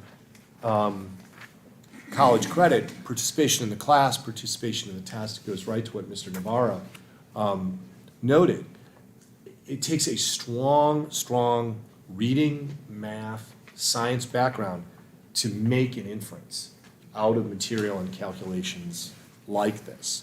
So it speaks to your college credit goal. Just wanted to give you a sample, just to see the type of things that if you're in Physics C that you're working on. I'm going to keep moving forward unless Dr. Cristofaro, anything that you have to share. Please stop me and I can always go Just back. for clarification for people that are watching, this is curriculum that our teachers are teaching, however, the assessment is not provided by the teachers. Right. So this is just a testament to how hard the teachers are working to provide that rigorous curriculum. Right, the National Clearinghouse isn't an assessment, but advanced placement are designed independently by the College Board. And then dual credit, the assessments are designed by staff at Joliet Junior College. And your goal steers us more towards this. Like I said, this morning, I don't want to do the president of Joliet Junior College's announcement, but I think he recognizes as well that dual credit is a very powerful lever, because if it's more and more accessible to students, if advanced placement isn't what they want to take, you can walk out of here, just like the young man who was going to lineman school, was in dual credit, was leaving here already with a college transcript as he went to Ohio. And the importance of that for every student, should they ever want to come back from the military and go to college. So really what we're offering is both probably adding, we'll have data for you next year on our partnership with Lewis University.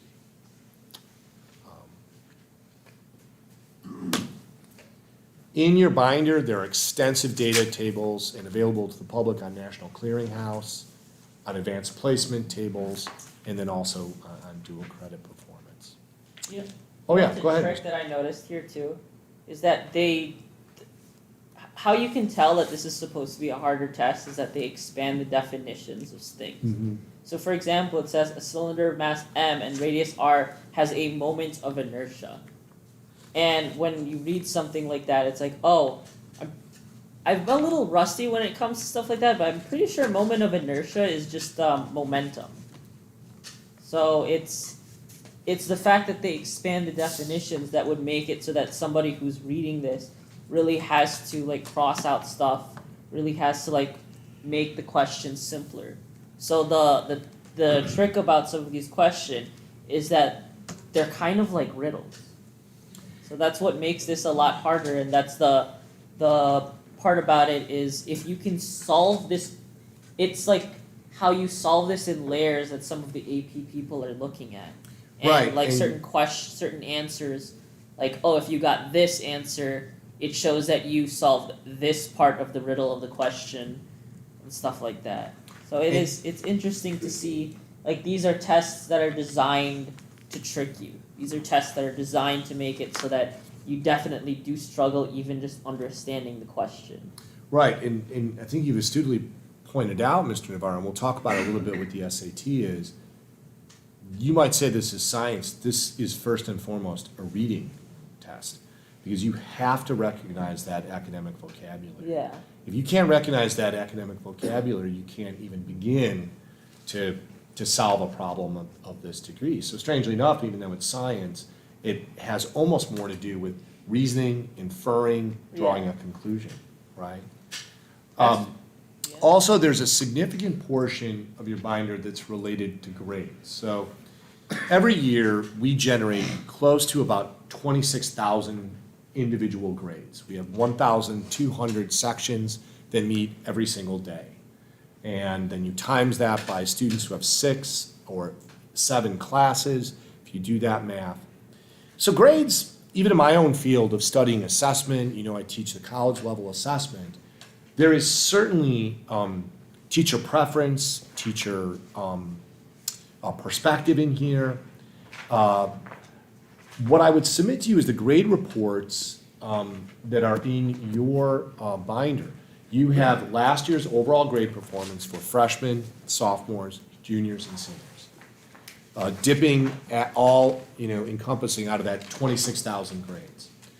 But to go take you a little bit deeper, there are key classes: Math 1, English 2, Chemistry. These are critical U.S. history. These are must-do-well classes for our students. One of the things that we've noticed is no matter how you cut it, no matter how you move it, if you look at those key classes, if you look at aggregate performance, our students are overwhelmingly earning A's, B's, and C's. That's mirrored in the key classes as well, that they're earning A's, B's, and C's.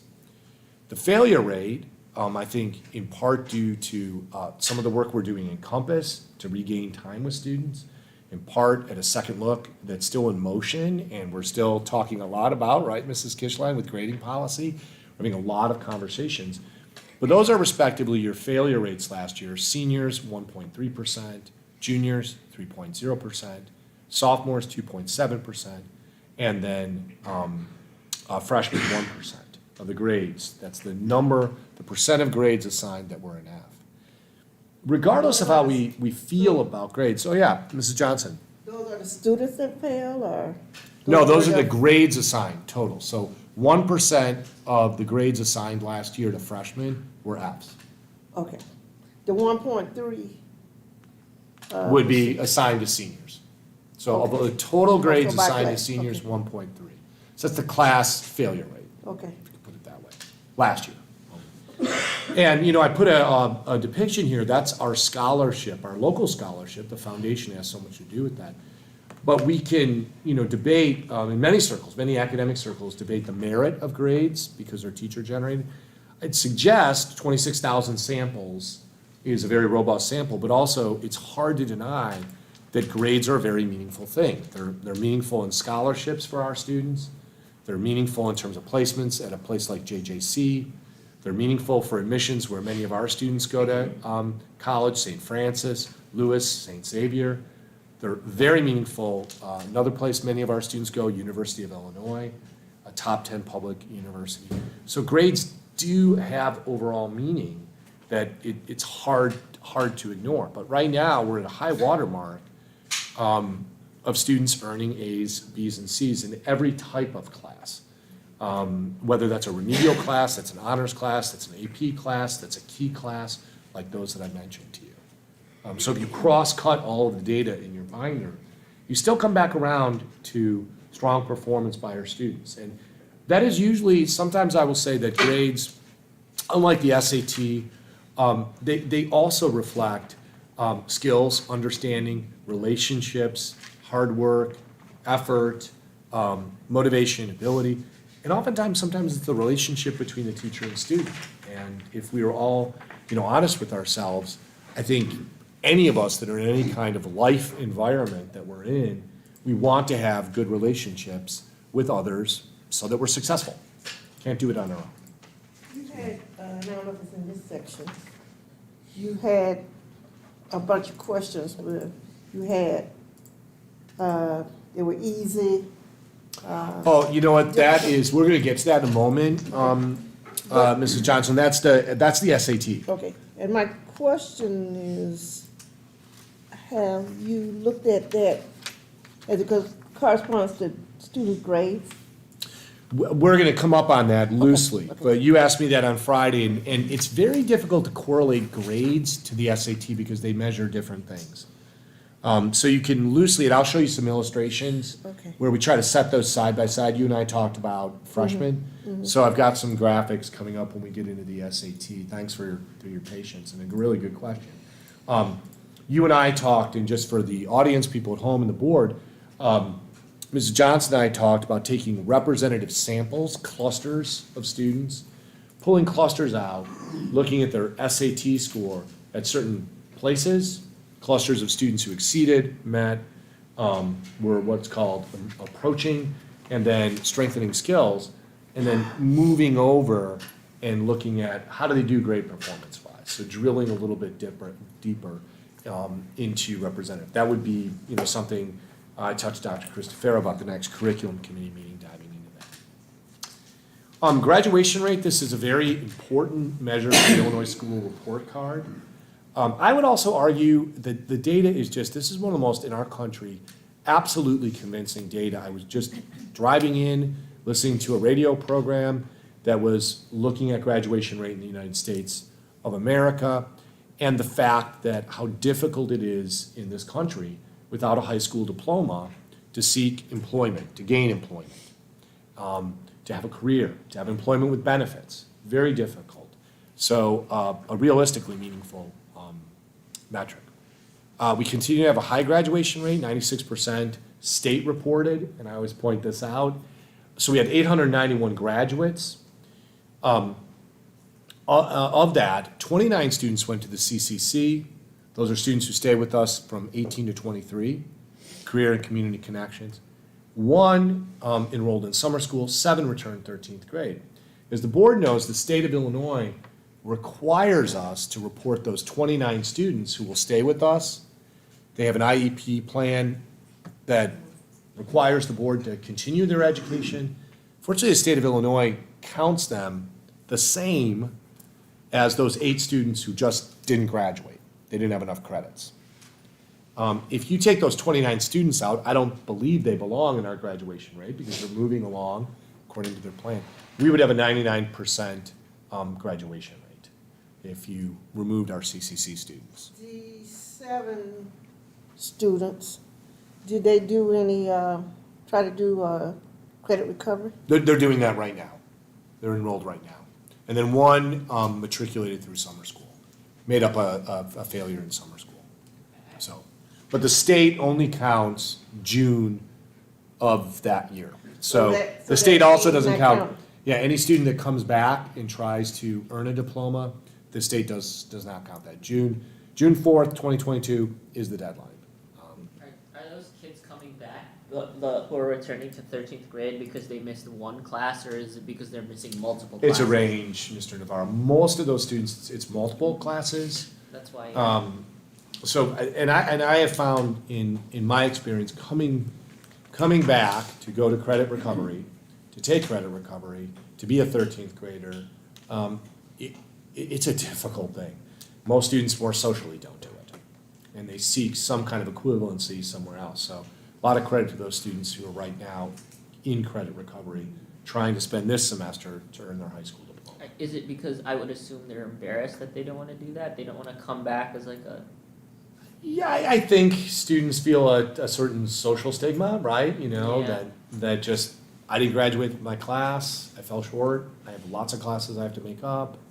But I think one of the best things that we do at our school is, even though the state doesn't count these students as graduates ever,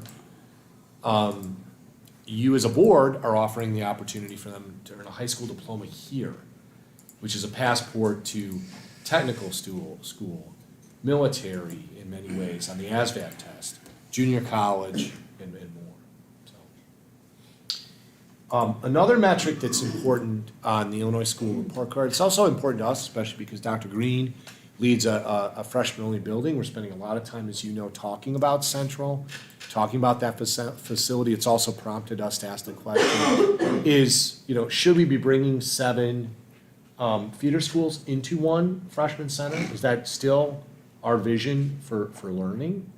We were in a meeting earlier today, the finance and facility, we were talking about that. So last year at the end of the year, this is our current sophomores, they are our freshmen on track.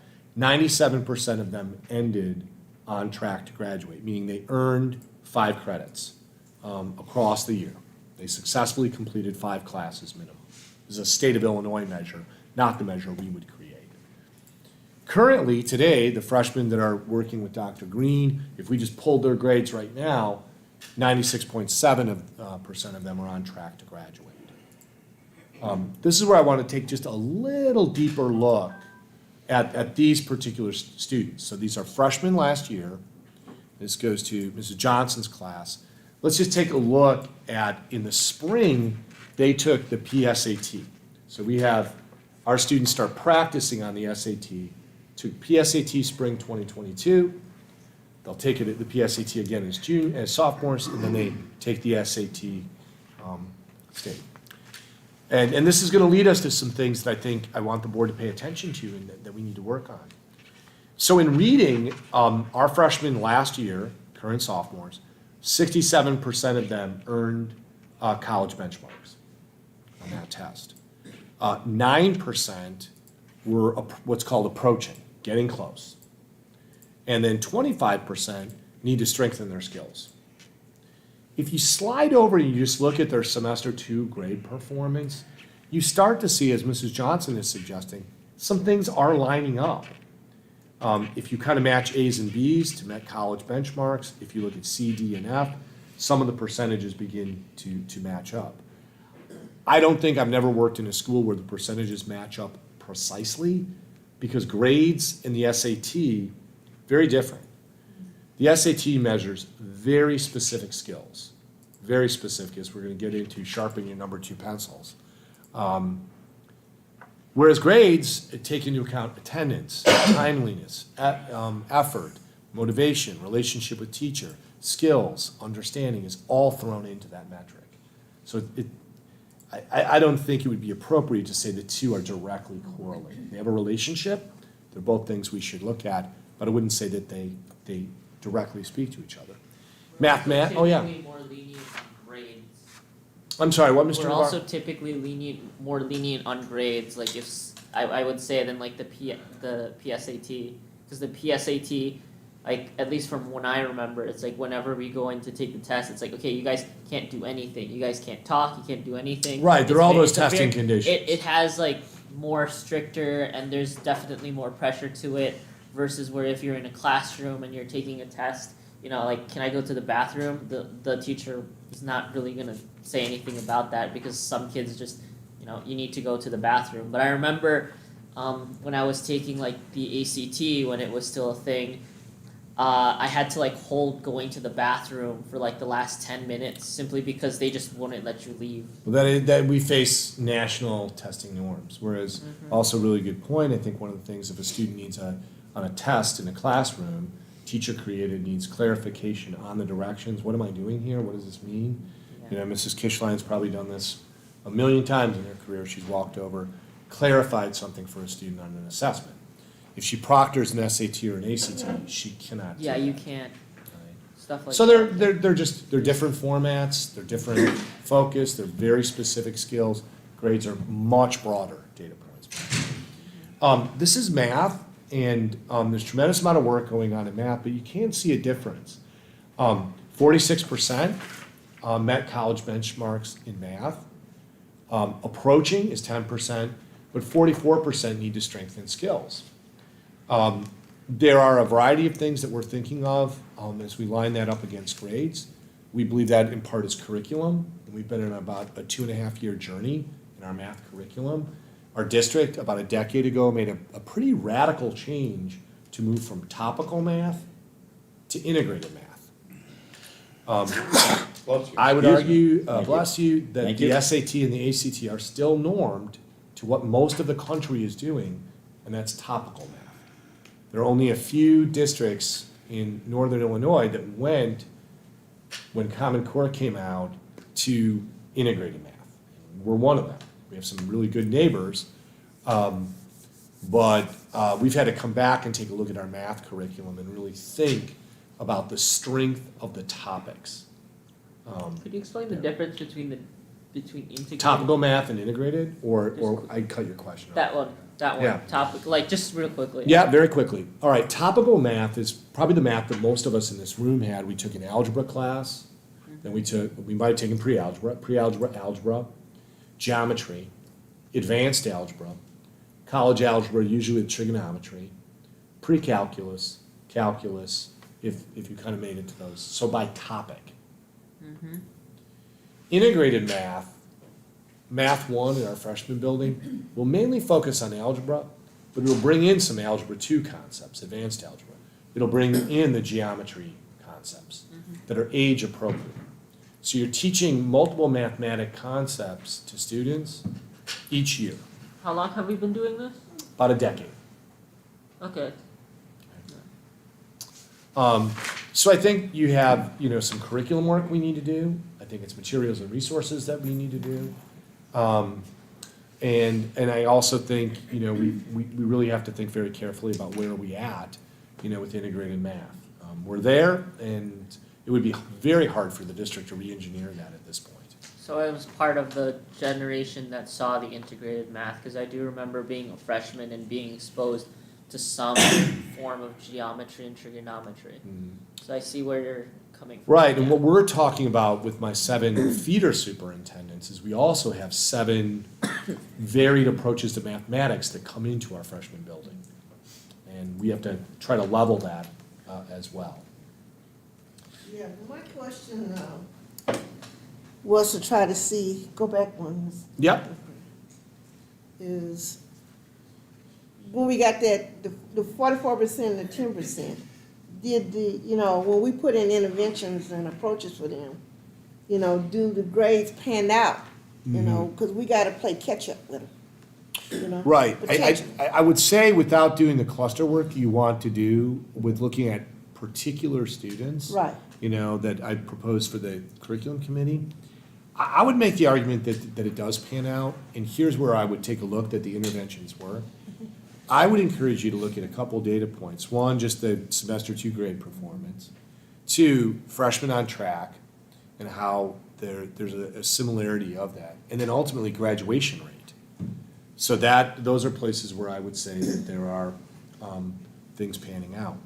I also would ask you to take a look in your data when you compare failure rate to Ds. Now, if you looked in your data, all the different pages that we have on grades, if you saw a really low failure rate, but you saw a very high D rate, that might suggest to you that it's easy just to pass. But quite actually, if you look through all of your performance data in the key classes by class in school, you have a very low D and F rate. So I don't suspect there's any kind of pushing up, just, give them a D and pass them, in terms of rigor. So. And not to necessarily compare this to SAT, when you look at difficulty of questions, we do great with the easy questions. When we get to the difficult ones. Right. Do you have a number 2 pencil? Because we're going to take a look at some questions. And a minute, you I have anticipated a quick me. question. D's Yep. passing? A D is credit granting. Yes, it is. And just to kind of round this out, this looked at freshmen, just looking at freshmen in the PSAT, how many students met both math and reading college benchmarks? That was 40%, 43% of the class, and then 30% met neither. Right, so that's sort of the target that we're looking at.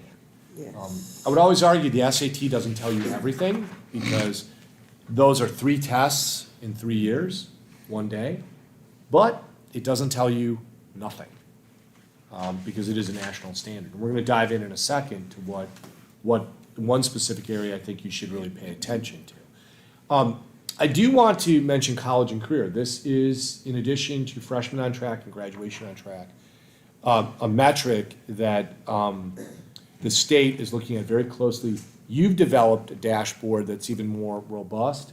We're looking at about 17 different indicators, 11 for college readiness and 7 for career readiness.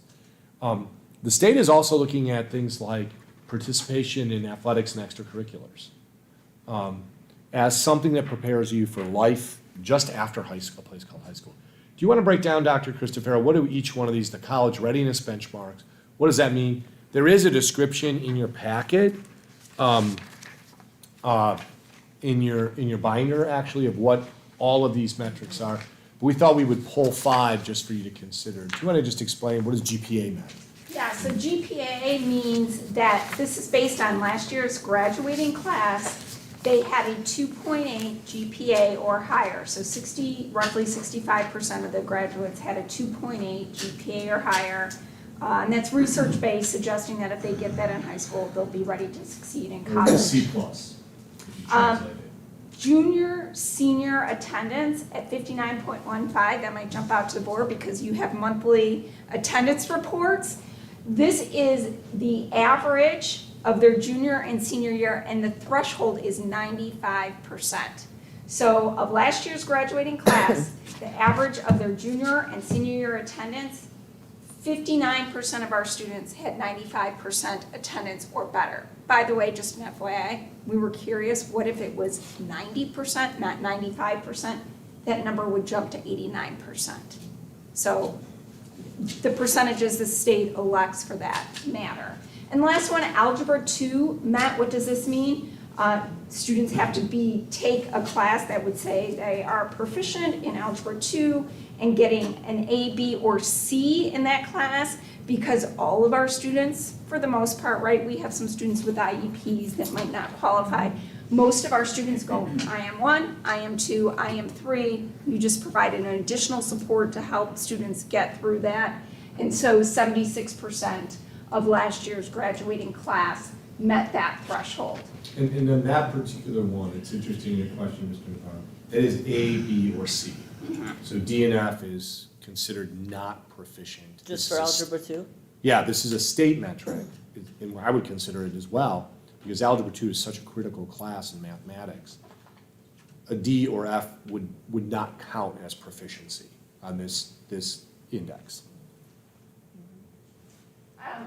So the board's goal actually well situates our students to make a career readiness goal, which is community service. The goal is that they would do something in the community that might have them better prepared to select career fields or to know what they're kind of getting into. And 98.62%, it's 25 hours on the state metric. And so that number is going to coincide with some of our, our students who didn't graduate. And that's for seniors? This is for seniors, yes. Who graduated last year. Yes. Yeah, but we had such a high number that at 0. So how could it be at 98%? We had a high number that had 0. 0 community service hours. Not anymore. So, No. kind of give you a comparison, in April of 2020, April 2020 graduation, we had 750 students who had zero community service.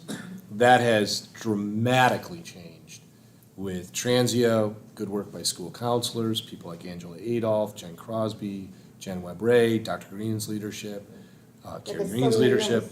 Some community service in here look like we're trending the same way again, unless they're just. Well, that's at the beginning of this year. So the Okay. goal, so that metric is where we're at today. Okay. The goal is that we're not making a mad dash at the end, that it's 10 hours of community service every single year. I can't remember the statistics, when we turned on school links for community service, It's like 1,300 entries. yeah, there was something like, 1,300 entries that students immediately met. So it's radically changed. I was just looking at what was in here. Right. So- And that's the current situation. This is the report out on last year's class of 2022. Okay. Thanks, Mrs. Johnson. And the last statistic you're seeing here, again, a lot of our dual credit classes there, we do have it like in English and in psychology, but a lot of times you're gonna see it through classes like Wilco, like our young lady on there who was talking about cosmetology, right? So that's why it might be under the career readiness indicator. But of the students, of the seniors who were enrolled in dual credit classes, about 70% earned the grades they needed to get that credit. But that's a broad spectrum, right? Because that's classes like college writing English, all the way over to a lot of our Wilco classes, so. And it's interesting at dual credit grades, we have 71% earn college credit on advanced placement, dual credit, roughly 69%. Very strong indicator. 2/3 of the students who attempt earn college credit. Is AP counted in the dual credit one? It does not, because dual credit is only Joliet Junior College classes, so advanced placement is not in that career readiness. That's a high number. Right, and dual credit is very specifically related to career areas, very specifically. So those are all really strong indicators, but I do think we want to get into, kind of bringing this to a close, is getting into some areas that I do want to share some concern with you. Last year with the SAT, I brought a concern to you with science, that science seemed to be an indicator. Students who fell short of 3 years of science, students who are not in chemistry, did not do well on the SAT, math or reading. It was a clear signal. So this year, you know that we've done a number of efforts, math plus, science plus.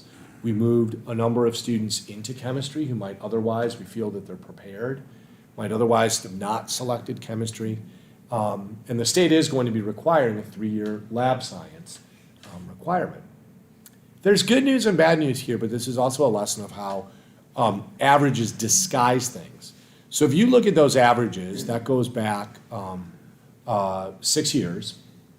There really is statistically, we did a 2-paired test, which is a statistics test, that if you go back 6 years, that 1044 all the way up to 995, there really is no statistical difference between those means. But if we got into the reading scores, change over last year to this year, this is class of 2022, there is a difference. There is a statistical difference, but there isn't a statistical difference in mathematics. And what I would really suggest to you is reading is such a lever, because as Mr. Navarro pointed out, you look at that physics test, you have to be able to fundamentally read at that level. You have to be able to. And what we've detected, getting back to your point, Mrs. Johnson, in your binder, we've broken out some item analysis. One of the great things that we never got from the ACT, and I'm not a spokesperson for the SAT, but we do get an item analysis. We do get what questions our students missed. And one of the things we really look for are, what are the questions that every Lockport student missed? Everyone missed it, particularly in reading. And what we noticed is the type of text that students are reading and 2 particular reading skills every single one of our students struggles on. So that's a science lab, and you can see there's text. So there's 2 types of reading that our students struggle with: analysis in science and analysis in social studies. I don't want to mislead you, though. That is not a task for the social studies department or science department, because really what that points to is nonfiction. So let's just take a look in your packet. If you could take a look at something that looks like this. Is this the new stuff? Yeah, this is in the manila envelope. And at the very top, it says questions 21 through 30 are based on the following passages. So the title of this for the audience is, it says questions 21, it looks like this, Mr. Navarro. Yeah. And it says passage 1, this is actually from the test our students took last year. Passage 1 is adapted from Danny Lewis. After decades of decline, tiger populations could be on the rise. So ostensibly, it's science. What I would ask board members to do is first just look at the passage, its length. It goes 2.5 pages. Imagine that our students are under the pressure of roughly about 60 minutes to answer 45 questions that are related to reading passages of about this length. The question number 25 that you see on the 3rd page, according to passage 2, the wild tiger population estimated offered the World Wildlife Federation and the Global Tiger Forum may be flawed as a result of which factor? So our students are then asked which of these factors is impacting the world tiger population. If you take this, if you go home and just for fun, say, I'm going to take this, but I already gave you the answer. What you'll notice is A, B, C, and D. If you go back into the passage, you won't find any of those specifically listed. And the reason why is you're asked to make an inference at a very, very high level. What is the overall meaning? What do you infer from the article? So the right answer is A, generalization from a selection of evidence that is likely incomplete. You have to come to an inference from what this author is telling you that there is not enough data to make a generalization from it. And there's an explanation of why that's the best answer. So I wanted to give this to you, bless you. This gives you an idea of just the degree of difficulty. Almost every Lockport student missed this. Yeah, I would have guessed D. You might have. Because that, it kind of doesn't make sense. To say that the data is not complete, I mean, So if you take a look at the explanation, what the College Board, this is from the College Board, not from us, but the College Board gives us the hints in the article that would lead you to, you can't make a generalization because the data is incomplete. They select small quotes that should lead a student to agree with A the most. The second one is, it says at the top, 31 through 41, and it's entitled, this passage is adapted from a speech delivered in 1905 by Lucy Eldine Gonzalez Parsons called The Principles of Anarchism. Parsons was a political activist. You have, again, about 2-page, a little bit shorter here. And then question number 32 on the final page is another question. Its degree of difficulty is hard, but almost every single one of our students missed this. What you see again is the same issue, is an issue with making an inference. Students, none of those answers can be directly found in the text. You won't find those phrases. But what you will find, choice C is the right answer, provide a rationale for adopting a different ideology. And again, the College Board gives you the quotes that if a student puts those quotes together, should lead them to that answer C. So let me just pause there. I think it's important that you see the degree of difficulty in making inferences and drawing conclusions that our students are asked to do. And really back to Mr. Navarro's point at the top of the hour, it is so important in every single discipline we teach to be able to read in that content area. so I just read passage 1, and it actually talks about how the data in passage 2 might not be complete. Mm-hmm. So that's It starts pointing in that tricky. direction, It right? pointed you to only read passage 2 when the answer might have been in passage 1, because it says like, oh yeah, counting tigers might not have been isn't easy. So it Right, so does you have to say- draw that inference. You have to, Yeah. there's one data set that is explained as incomplete. Another, that data counting tigers is not easy, so it's not reliable data. You have to put those two pieces together to come up with the answer that's correct. That's tricky. Yeah, it's an inference, right? So, it would be easy for everyone in this room to say, what does this have to do with anything? Well, here's what it has to do, is back to, a public comment that we had on reading and mathematics proficiency. This is the basis of that judgment. And like I said with the SAT, I don't think it tells us nothing if I jump back. What it tells us is, I believe there's some work in our 10 academic departments in every single area on teaching inference and teaching drawing conclusions. Two very clear skills. We teach it every single day, but my observations in classrooms are, we teach it differently. Classroom to classroom, year to year, central to east. So one of the things I believe we have to do is really get back to reading in the content areas, connecting Mrs. Kishline's work in her classroom with science, with social studies, with English, with physical education, with music, where we're helping students understand exactly what I've been going back and forth with Mr. Navarro. Oftentimes, we're asked to make an inference. Probably everybody in this room is doing it at a very proficient level in their own profession. Whatever it is that you look at, where you have to say, oh, I have a couple of hints here, I have to make an inference. Oh, I have 3 pieces of data, I have to draw a conclusion from it.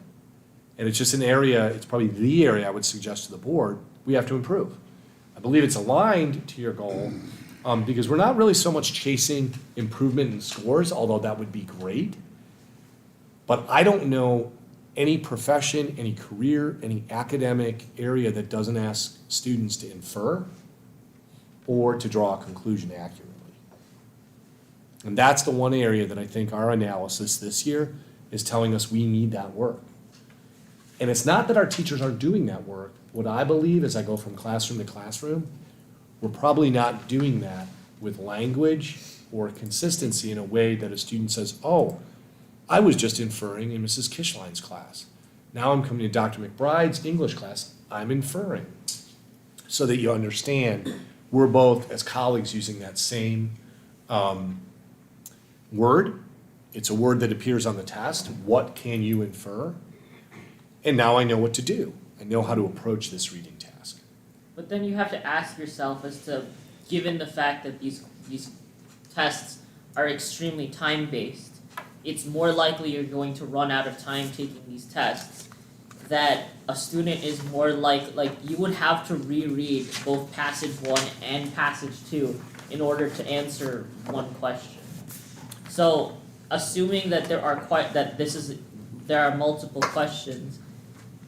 There would be 5 questions in Yeah. total go with that. Yeah, it would be 5 questions, so the student would have to essentially reread the passage 5 times in order to, if their inferencing is not as strong.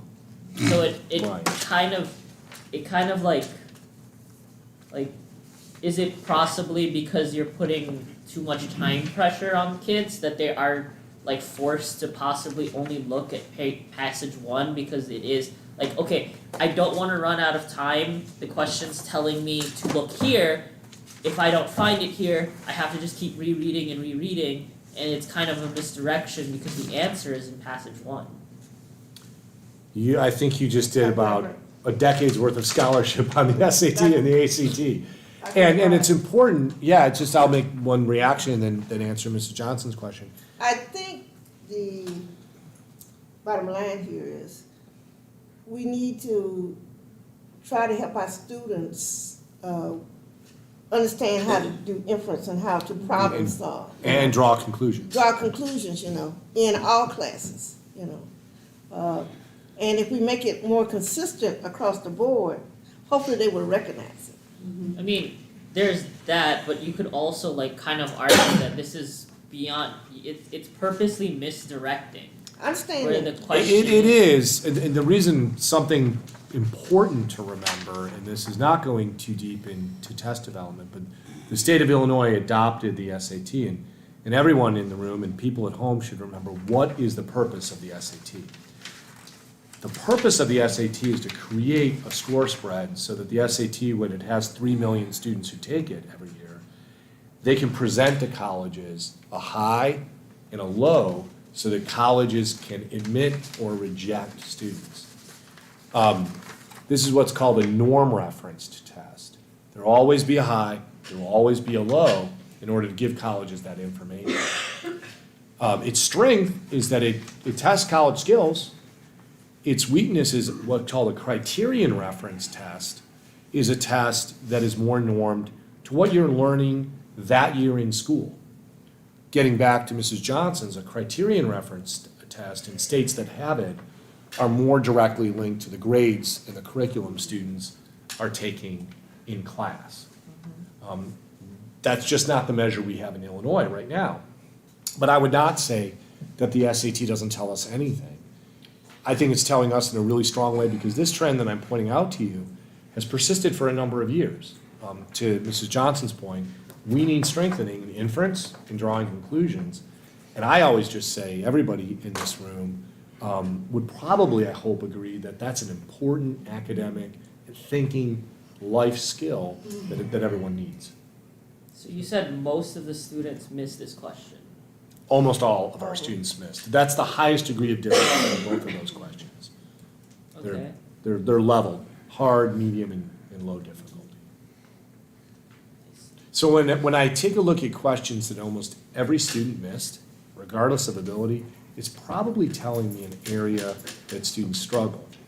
Then when we break out, they missed, and they're clustered around 2 types of text and 2 types of reading skills, probably starting to tell us where our students need the most reinforcement. So just to, what does this mean exactly? So most of the students missed here. What does that tell us that we're lacking in? In inference In and, inferencing? yeah, inferencing and drawing conclusions. How to know how to do inference and how to draw a conclusion. Right. Based on what you got in. And just to wrap up, just, a few other things that we need to, I do think we have to be we don't have No Child Left Behind anymore. But I think we should always be looking at our No Child Left Behind groups, and their groups of students. We're very attentive to that. That gets to your question about interventions. So always doing a closer analysis of what students are performing. You see, more disparity between groups. Our interventions, our district improvement plan is really designed to address this. And then also a mouthful, multiple tier system of support that we didn't invent that phrase. That's a education phrase now. But just having supports for students wherever they struggle. One of the most interesting things right now, we really don't have performance data because Math Plus and Science Plus are brand new. But students are coming in and out of that depending on their struggle at that moment.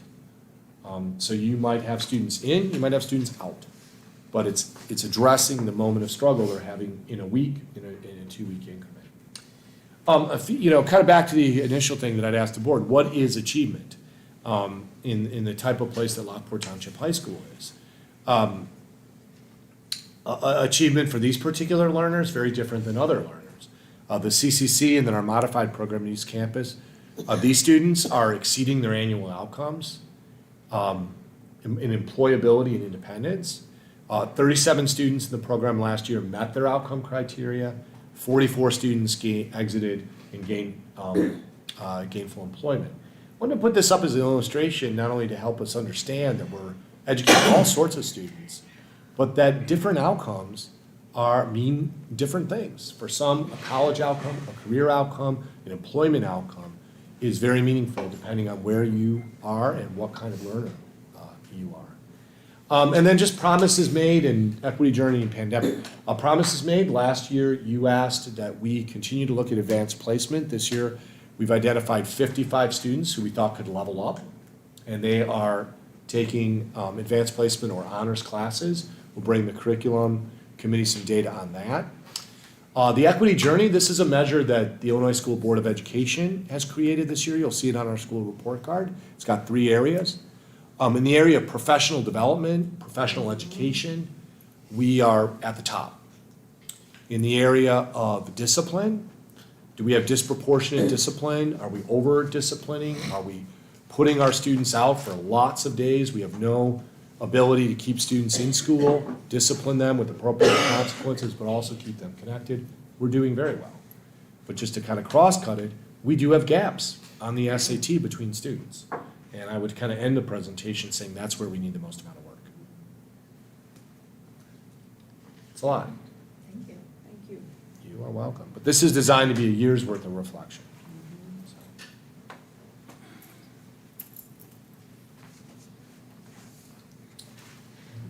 I did ask Dr. McBride, Mhm. and hopefully it's okay with Veronica, that when we meet, that maybe we can add extra 30 minutes.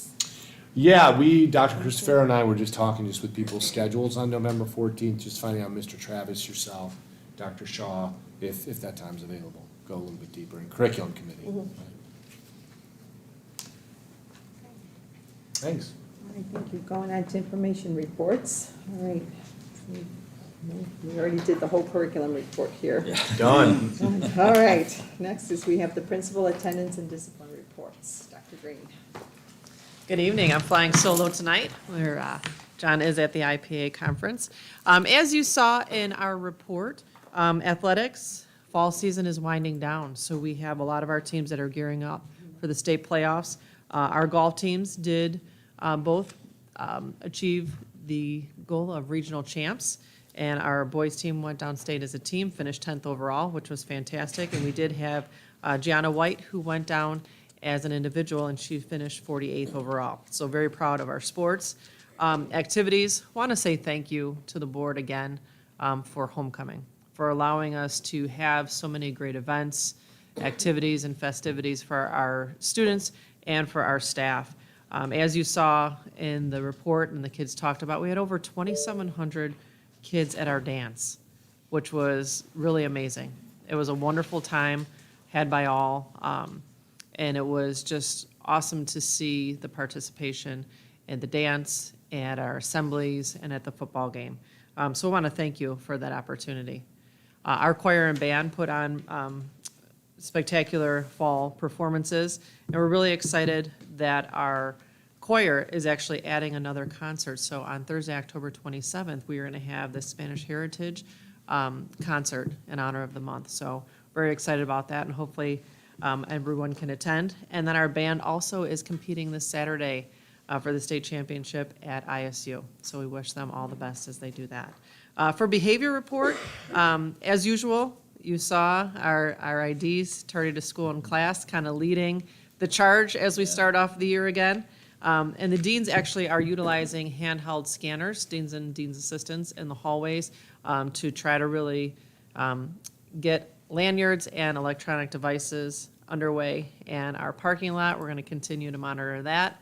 As we know, parking is always a hot commodity. And our deans and guidance are to be commended as they are working on MTSS, on looking at multiple tiered systems of supports and looking at how we can support some of our students that are at risk of these higher behaviors. And then attendance, as you saw, we're at 94% attendance. And then we also had 2 overnight trips listed on there for you, as our girls bowling team is going to participate in 2 tournaments that they have in the past in November and January, and our boys basketball team, as they have every year for probably 4 decades. 4 decades, go down to Pontiac for the holiday tournament. So, okay. All right, thank you. Thanks.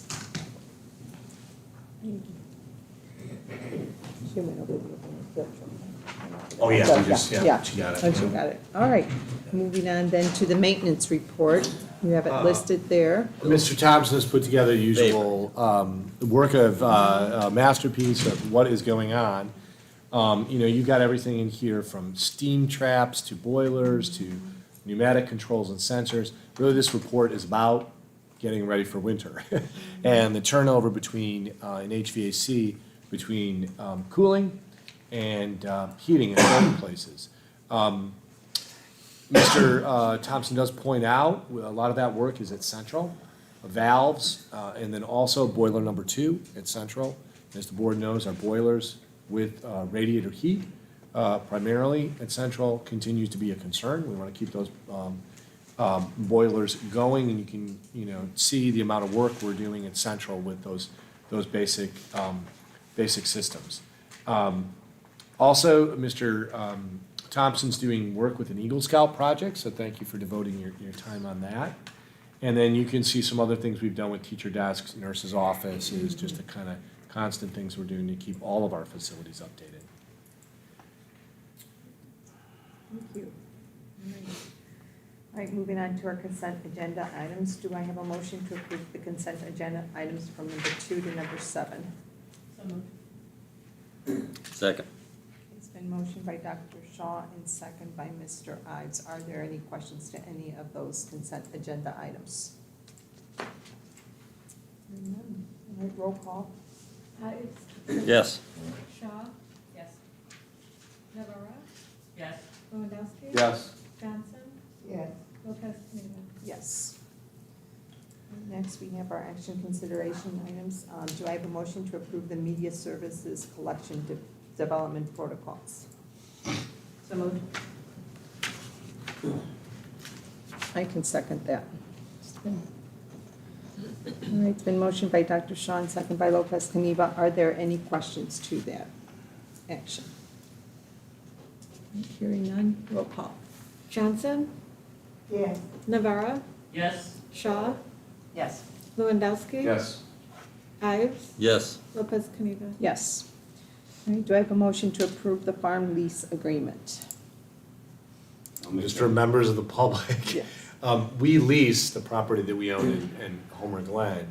We lease that to someone who actually farms that. And so, need to have a farm lease agreement.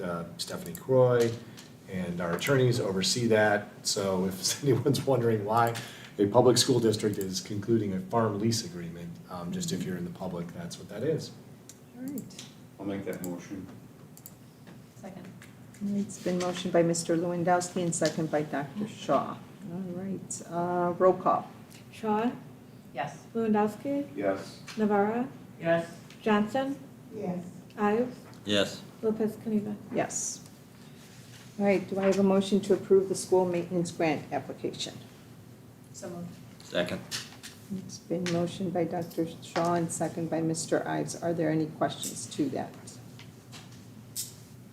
Action. All right. Hearing none, roll call. Lewandowski. Yes. Johnson. Yes. Shaw. Yes. Navarra. Yes. Ives. Yes. Lopez Caniva. Yes. All right, do I have a motion to approve the option and land lease agreement for the cell tower located at the 8 So moved. And second that. It's been motioned by Dr. Shaw and second by Lopez Caniva. Are there any questions to that? All right, hearing none, roll call. Navarra. Abstain. Lewandowski. Yes. Ives. Yes. Johnson. Abstain. Shaw. No. Lopez Caniva. Yes.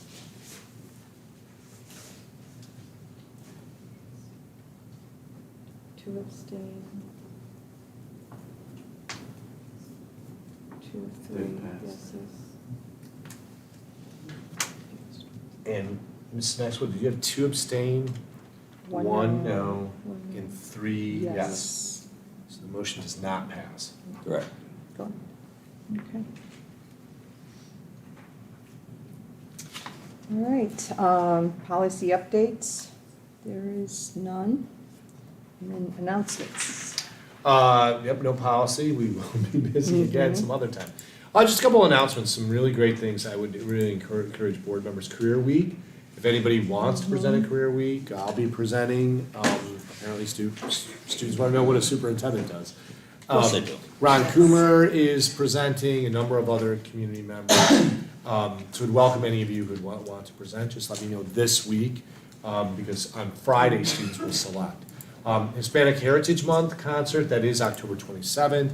There'll be 7 p.m. in the auditorium. One of the special things, we've been working with a composer from Argentina, and he will be flying here, not only to clinic our students for 3 days, but to also do a world premiere of a new composed piece. College and Career Fair and Union Fair, that'll be right in in the East Field House on October 27th. And then Gold Card Dinner is back in person, Thursday, November 3rd. So if you are going to attend, Mrs. Maxwell will be, finding out if you're willing, if you're interested in attending. These are about 450 senior citizens that we invite to join us, and then we head on off to the fall play that evening. So for the first time since 2019, we are, both the play and us, we are in person. There we go. What's Yeah. the play this year? I'm gonna be really embarrassed, I can't remember. So, but I will get that to you, Mrs. Johnson. Okay, do I have, thank you, Dr. McCray. Do I have a motion? A motion to adjourn. Yeah.